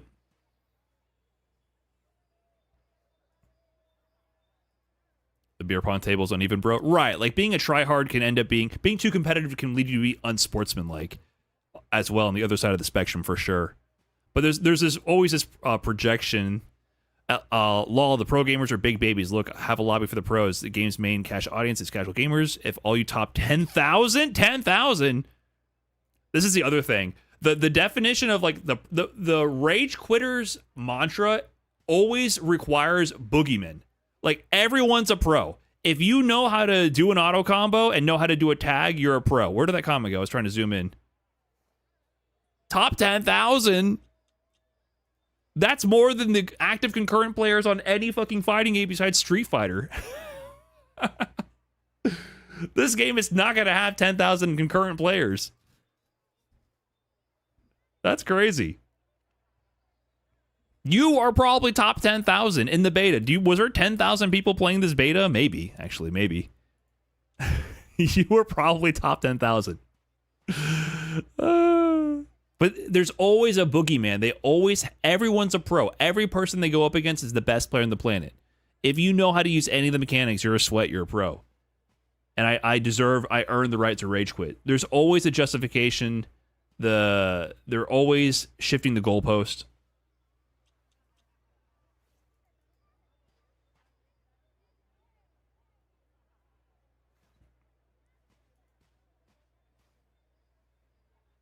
Like, I just find the idea that everyone trying to be like, oh, the reason why rage quitting is happening is because everyone is fighting just and wrong at the same time, and therefore they're all justified in rage quitting. But that's not the case. They're also rage quitting against people equally as bad as them, or equally as new, whatever euphemism you want to use to make it sound nicer. Like, that happens all the time.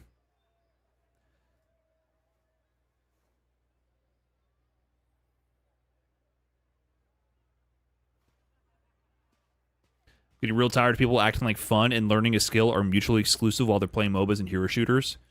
Yeah, learning is fun. It's genuinely fun.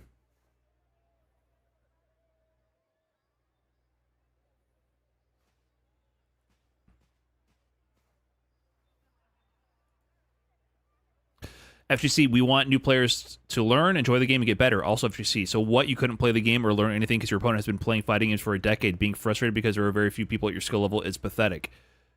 See, you're just... That's what I'm saying. It's this weird projection. It's always... I'm telling you, not everyone who knows how to do an auto combo or tag is a pro. It's always this strange hyperbole and weird projection.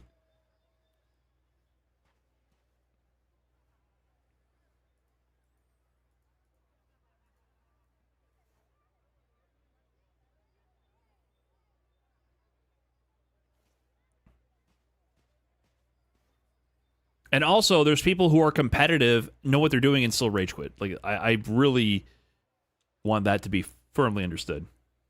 Yo, Brian, I got Luke to master. My first character. Just want to say thanks for your Street Fighter 6 videos and stuff. Helped me learn a lot. Hey, no problem, man. Congrats. See, you put in the work yourself. You tried a little hard, and you reaped the reward, and you feel satisfied with your own effort and knowledge and skill gained through active effort. Well done.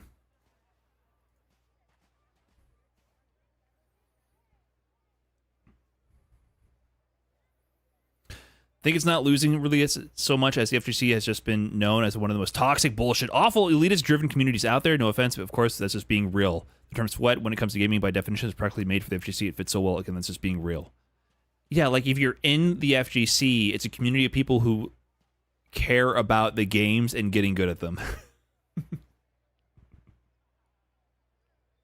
And I guarantee you, the comms and games like League of Legends and Marvel Rivals and the shooters back in the day in the Xbox lobbies were a lot worse than what you encounter in the FGC. I guarantee it.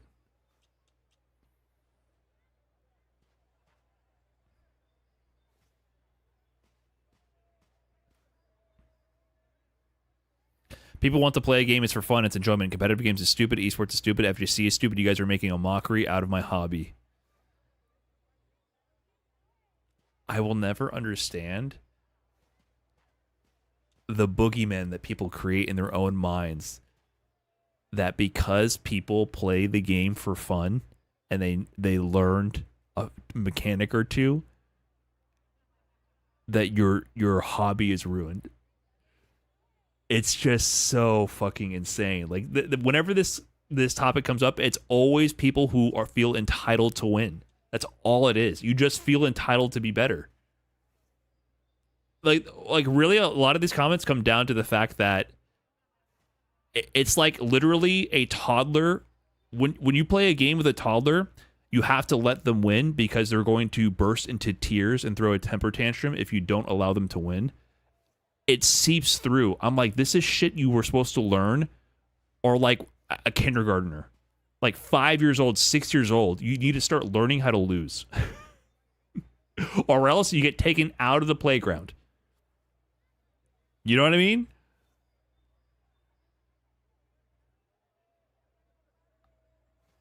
It's crazy. I find it so strange. And I get being pissed when you lose. I get salty as fuck, but like, don't pretend you're in the right. Just be like, damn, yeah, I get fucking salty sometimes. No shit, we all do. That's human. That's relatable. That's part of the fun. That's part of the fun. And this one confused the hell out of me. I couldn't like this donation. Gave me $5 to say shocking fighting game community learns that people like to have fun. I'm sorry, bro. Like, thanks for the donation, but this is a really very, very, very, what are you trying to imply here? I don't... Why would you donate this to act smug about being wrong? I don't understand. But thanks. Appreciate it, man. Thanks for watching, fake name. Anyways, I thought this was funny. It just keeps going, though. I couldn't believe it. Actually, see claims they want more casuals until they get actual casuals. Yeah, we want more casuals. It's fine though. I mean, I will still stand by the fact that if you try to justify or explain away or rationalize rage quitting, you're in the wrong. Like, this is how it is. It's fine. It is what it is.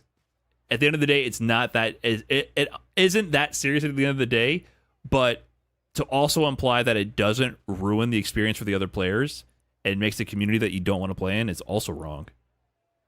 So it's up to the devs, right? Like, in the say this is months into the game's release. If you're playing and every other game is a rage quit, then yeah, it's going to get annoying. It's going to actually get annoying. If that settles out by the rank distribution or a penalized system or something like that, then it's fine. But that is actually something the developers have to mitigate.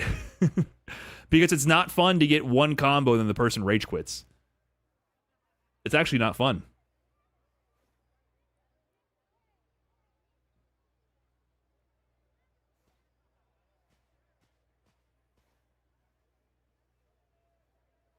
So that means the tryhards, players that don't have a social life.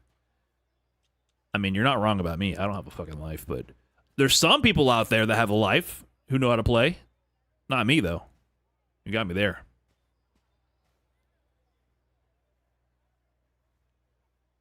Can't say shit about that one.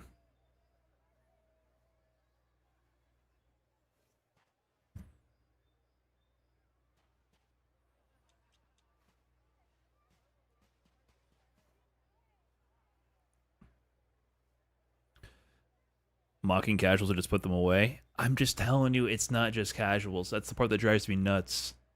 There's in this video I talk about how the top 20 ranked players were rage quitting. The top 20. So if it's only casuals and the top 10,000 are pros, then who are the top 20 rage quitting? You know what I mean? It's like, no matter which way you slice it, it's not just casual level. It's actually at all levels of play.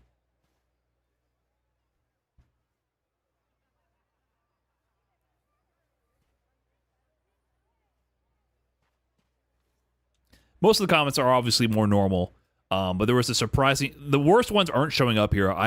They were all in my the filter banning them. They were saying some crazy shit. There's so many comments.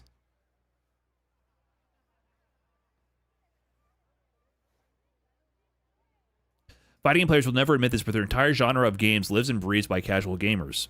Yes, that's true. Of course, they make up the vast majority of the sales, and they supply the budget to keep the games alive. So we want and support casual gamers. That has been a known fact for forever. If you lose a casual audience, your game will die. Correct. A lot of people will act like they are so good that they don't care, but if you go extra sweaty at the very beginning in the freaking beta of all things, it's what's going to happen. Incorrect. Incorrect. Incorrect. This is called playing the game. This is just playing the game.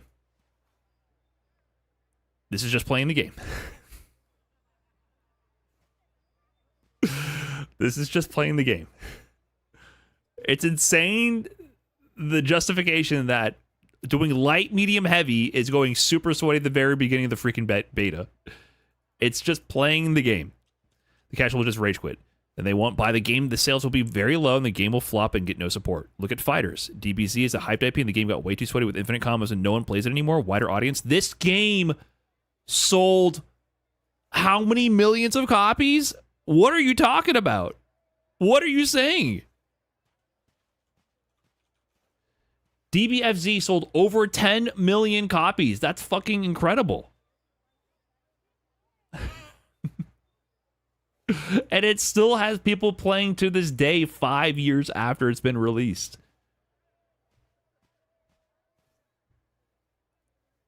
Marvel Rivals is going through this right now.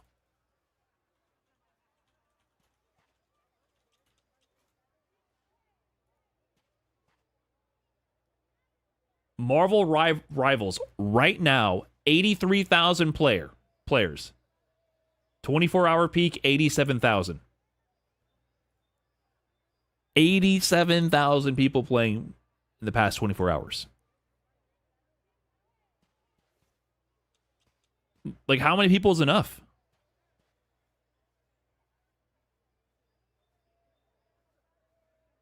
Yeah, Marvel Rivals is super fucking sweaty. I see the shit that SK posts.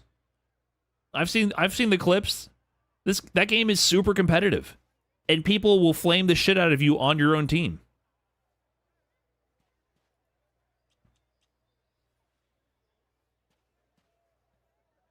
Now, I know people are going to ignore my points. I think this is hate instead of real criticism to a real problem. No, it's not real criticism, and it's not a real problem. You've made 0 points. You have made 0 points. The only thing, the thing about all these kind of comments and all these criticisms, I always say, when you get comments and criticism, you have to try to read, interpret, and understand the source of the criticism, because most people are not good at expressing their true source of their points. It's just how it is. You can't take anything at face value.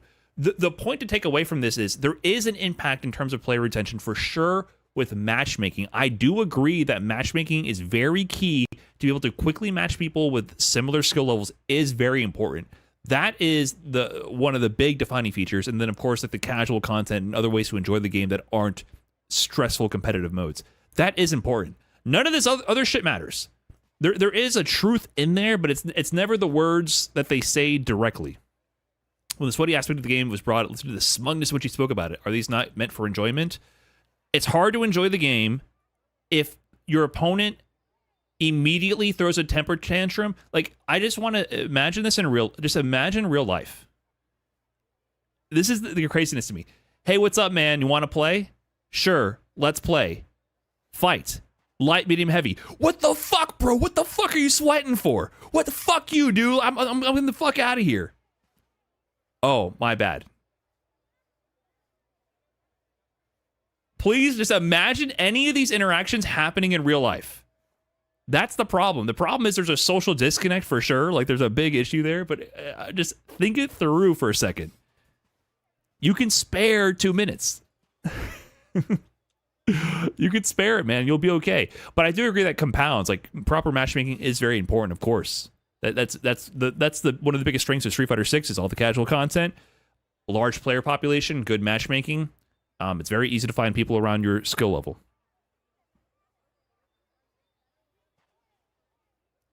Hey, I got this cool new game, Connect 4, 1, 2, 3, 4, flip stable and leaves, try hard shit. Yeah, it's a little extreme, right?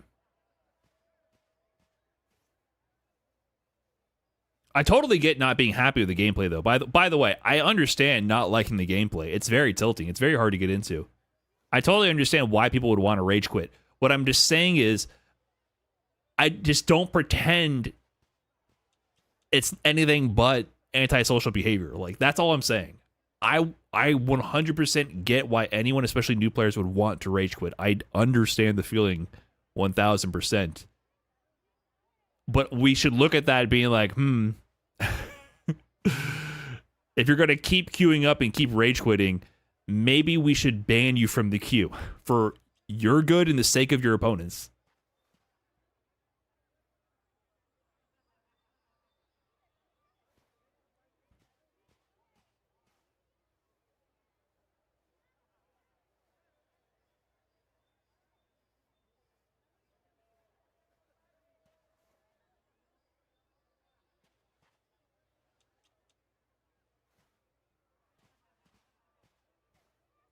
Like, I knew people in offline meetups who got too salty and killed the vibes. Eventually, you just don't want to hang out with them, right? Like,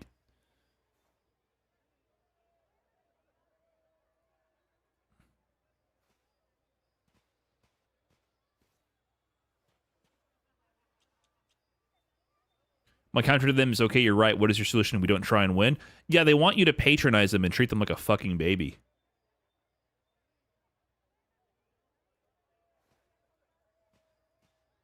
These comments seem to really irk you.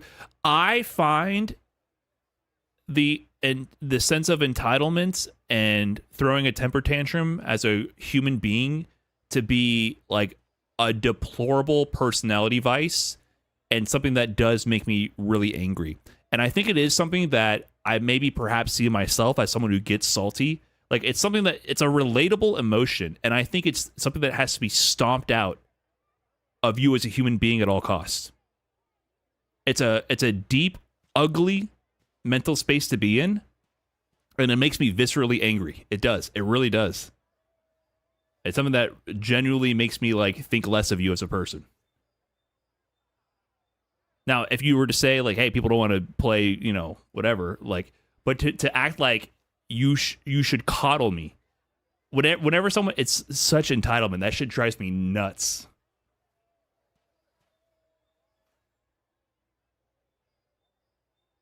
Drives me nuts.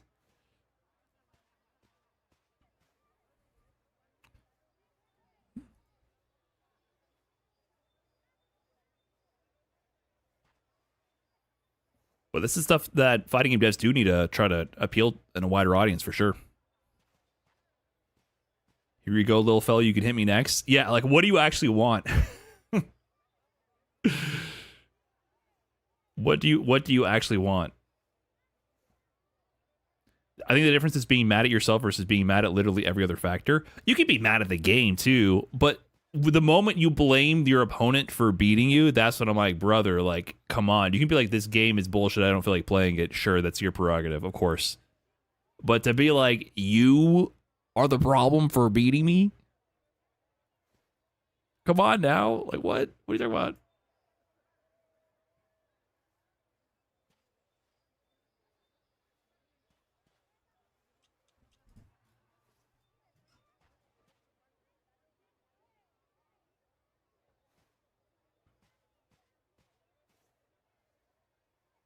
Offline, even then, internalized Saul gets mad, awkward if they go too far. Right, people get salty. I get salty. It happens, but you know, it's not a good thing if you can't handle it well.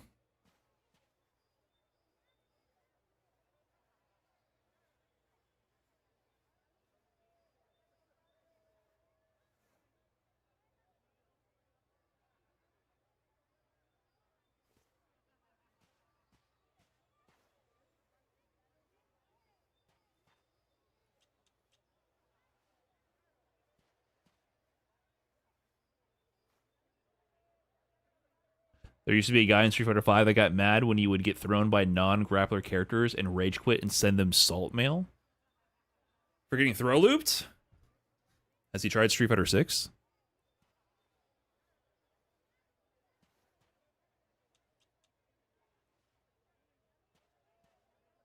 He must be filling up a lot of inboxes in Street Fighter 6.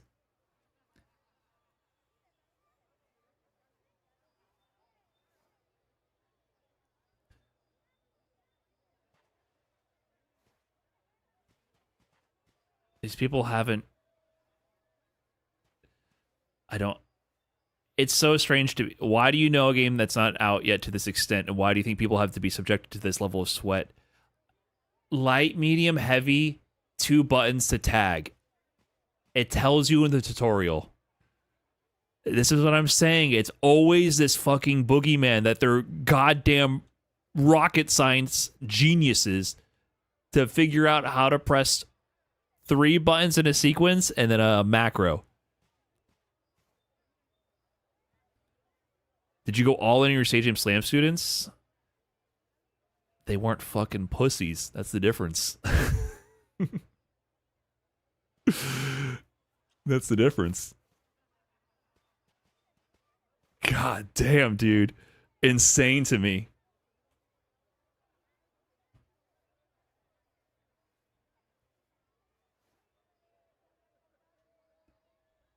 Insane. They went into their ranked matches, and you know what? They didn't rage quit every ranked match. And when they did rage quit, I said, hey, you got to step it up.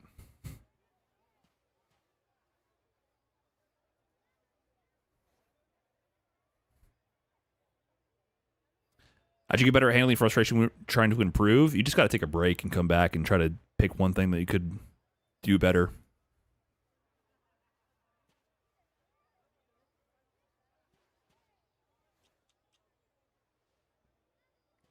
Like, you know who has this problem is Slime.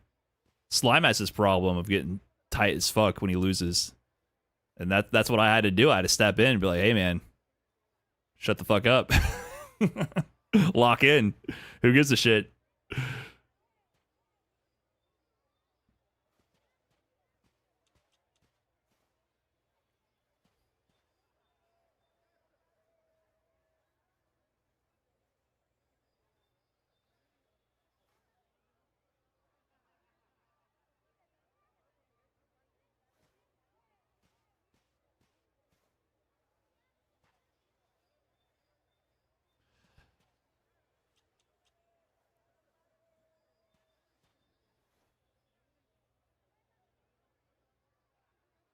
I think this is a weird defense mechanism they have because their worst fear is the more experienced opponent doesn't even see them as entertaining competition.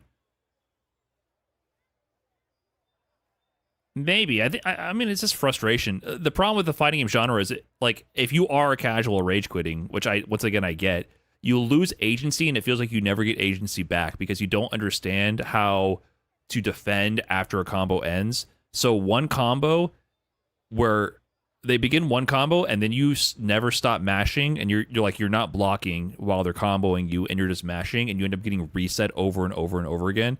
It's just like you're getting punished over and over again with you. It's learned helplessness, essentially. Like that's the problem with fighting game design is there's not a good way to avoid learned helplessness with brand new players who don't know what's going on. And you end up becoming the dog that lies down and whimpers. And your only way out, your only agency that you have in the situation is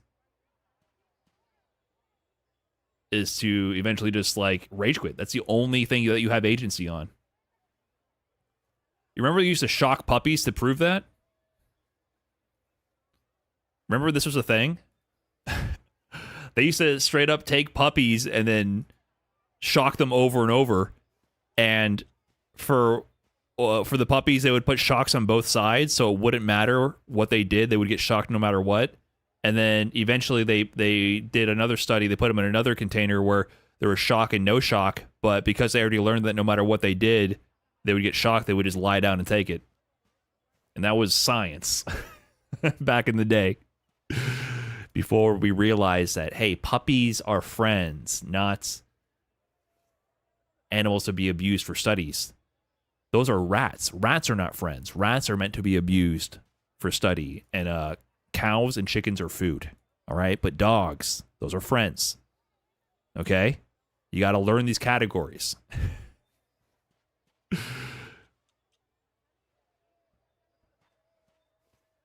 But when you're a brand new fighting game player getting looped into an infinite combo, infinite because it's really just a basic B&B, and then, you know, it ends and then you get meatied or mashed on and you're not blocking. It's an infinite loop with no agency at all. And so the last way out is a rage quit. That's the last bit of agency you have is a rage quitting. So I understand that happening at a beginner level. I get it. And that's a big problem with the fighting game genre onboarding, 100%. And I think that's an even worse problem with a game like Invincible versus Street Fighter, other games. Street Fighter has a lot of ways to reset to neutral, especially with bad players who don't really know how to go for Oki properly. So it's a lot easier to feel more agency in a game like Street Fighter, I feel, for absolute beginners. But for a game like Invincible versus, someone can potentially mash auto combo on you and then end the auto combo and keep mashing the auto combo. And if they meaty you on the next one, you're just going to get put into another combo, and that other person is mashing the whole time. So that can really lead to infinite frustration. So like I said, I understand rage quitting. I just don't pretend it's anything other than what it is.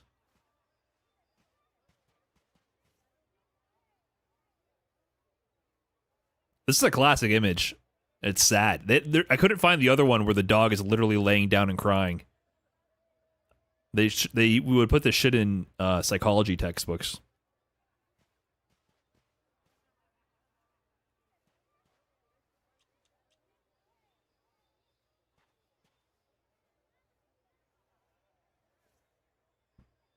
I think most fighting games are horrible at teaching you how to play. Yeah, I don't really know how to solve that problem because you have to get the physical feel of the timing of the buttons for fighting games in general and every fighting game, and then you have to then internalize that hand-brain coordination between pressing the buttons and then also learn the specific mechanics of the game. So when you're brand new to fighting games, it's very hard. Very, very hard.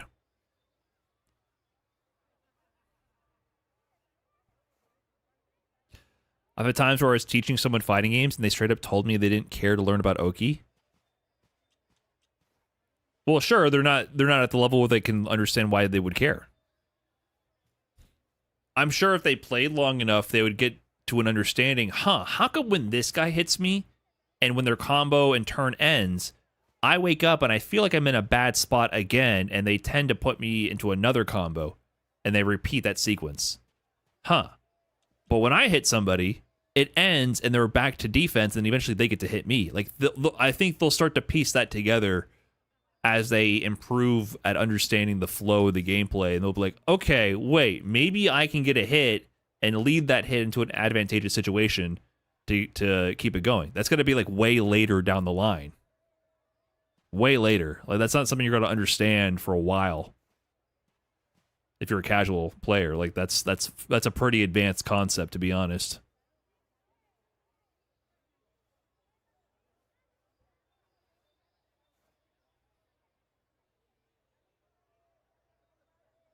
Like it's a natural learning curve you need to get past for one fighting game in order to play them all at some point. Like normal to special, Oki, etc. Fundamentals are just the thing that carry over through each game. It's so hard at first. Yeah, it is.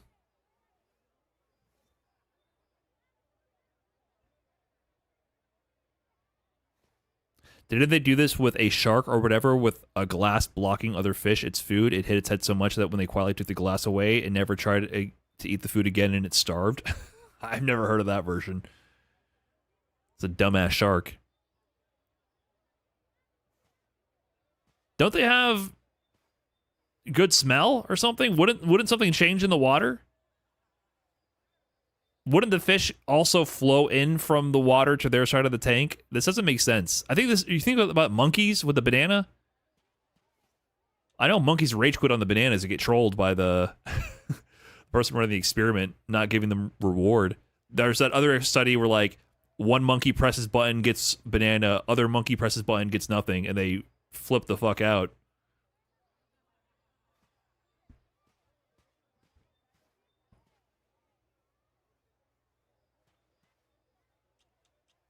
Shark gave up on the bananas? Probably.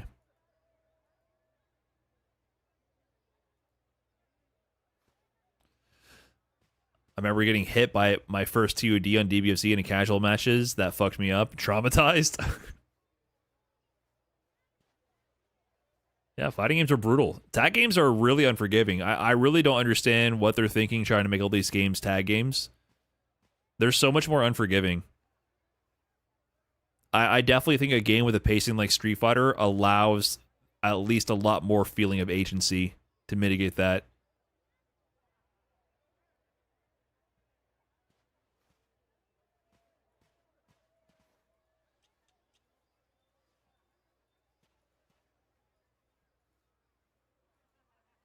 And it doesn't have to necessarily just be a tag game, but the way they're doing the tag games, like DBFZ had auto combos on whiff and super dash. It had ways to keep the oppressive nature of it going nonstop for low effort. And then Invincible Versus just has really degenerate moves. But even that game, I felt like, you know, once if you blocked a little, it slowed down.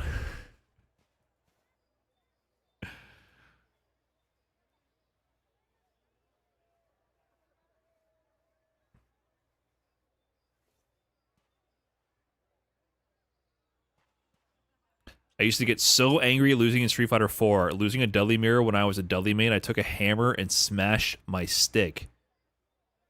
Shit, man. That's some psycho stuff. I curb stomped a stick one time when I was a teenager, though, so I get it.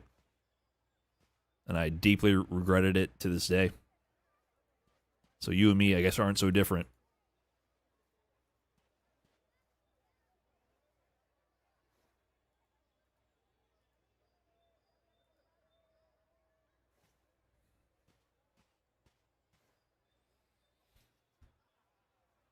Why does everything have to be active tag? Well, Invincible Versus isn't really active tag, right? You can't swap to the assist character. You just tag them in combos. They call it active tag, but it's kind of not. It's a combo mechanic. It's more like MVC3. What is the move called? You press S in a direction in the air. No, not DHC. And it's how they set up the infinites in MVC3. TAC. Yeah, it's a TAC combo. It's more like a TAC in Invincible Versus, to be honest. But with more Is it more of a mind game? I don't know. And Marvel 3, it's what is it? It's down, left, or up, right? It's 1 out of 3, and if you guess correctly, you break it. And in Invincible, it's regular time, delayed timing, or feint. And feint will, it can be baited and punished, so it's more risky, I suppose. It's like like a lot more of a stable TAC mechanic.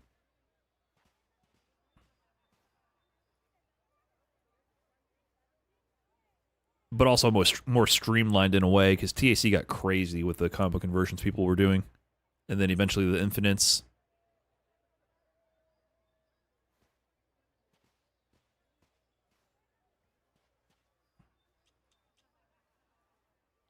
Losing a mirror match made me quit Street Fighter V. Is the mirror match like this ultimate source of ego and pride? Mirror matches to me were always the easiest to brush off, I felt. I was always losing mirror matches, so I never had this sense of like, oh, who is the ultimate Ryu? Who is the ultimate Balrog? Whatever. Like, I never had that. To me, mirror matches were always kind of a little funky. And I both won mirror matches punching above my weight class and lost really bad ones. And I don't really feel... I kind of feel like who cares about them is how I feel. As, with the characters I played, at least. But I guess maybe some people find it very serious. Maybe if you played like a Shoto, if you played Ryu, it's like the ultimate showdown. The only match that matters. If you're like an old school Ryu main, I can imagine that was you thinking the only match that mattered was the Ryu mirror.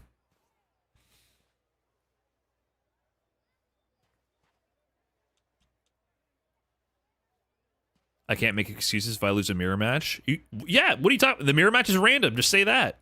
I said that today. What are you talking about? I literally said that yesterday. On this tweet right here. Prototype replied. He said he's definitely good. Also, GG's, I'm rough at the mirror match. I will get better. I beat Prototype in ranked. And I said, GG's, I feel you. I usually lose to every Alex that decides to just go ham. He overloads your mental stack like crazy if you don't have a reversal. I just said GG's mirror match is random. Who cares? But it does depend. Like, if you play like a weirder character, it's definitely different. How is it random? It's literally the most balanced way to play a fighting game. Well, because you don't have an advantage state that you would normally have. Normally, in any one matchup, there might be ranges or situations where you actually have an advantage state in neutral. So what ends up happening is in neutral, you're in a lot more of strange interactions that you don't normally deal with, and except for in the mirror match. So I also think it ends up with you being rather weak and inexperienced in fighting in neutral with your own tool set, especially if you play a slightly more unorthodox character.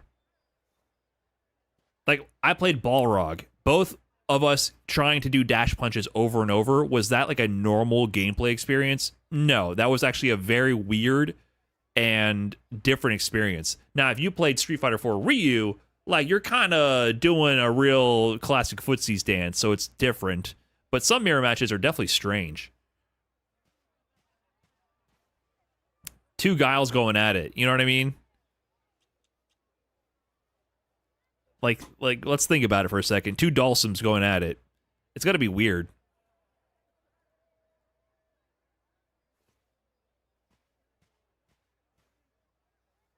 Some mirror matches are just strange, and like I wouldn't consider necessarily. Like, if I were to judge either of those players' strengths in a mirror match, I'd rather see them against the rest of the field of competition than versus each other, is how I feel. That's what maybe a succinct way I could summarize that. I wouldn't draw a really firm conclusion on where those two players stand playing against each other. I would rather see them play other players instead.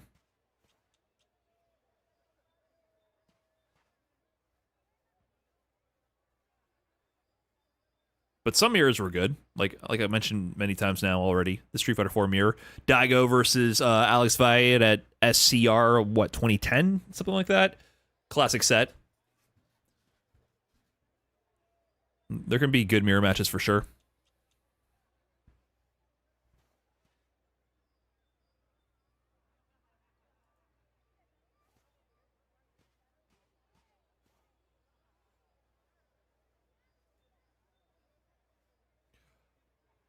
All right, guys, I'm out of here.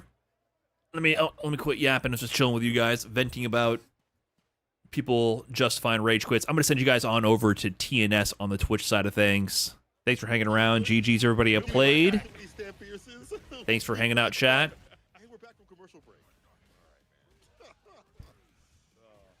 Catch you guys next time. Peace. Later, everybody. And YouTube. Thanks for tuning in as well. I'm out, guys. Have a good one. Peace.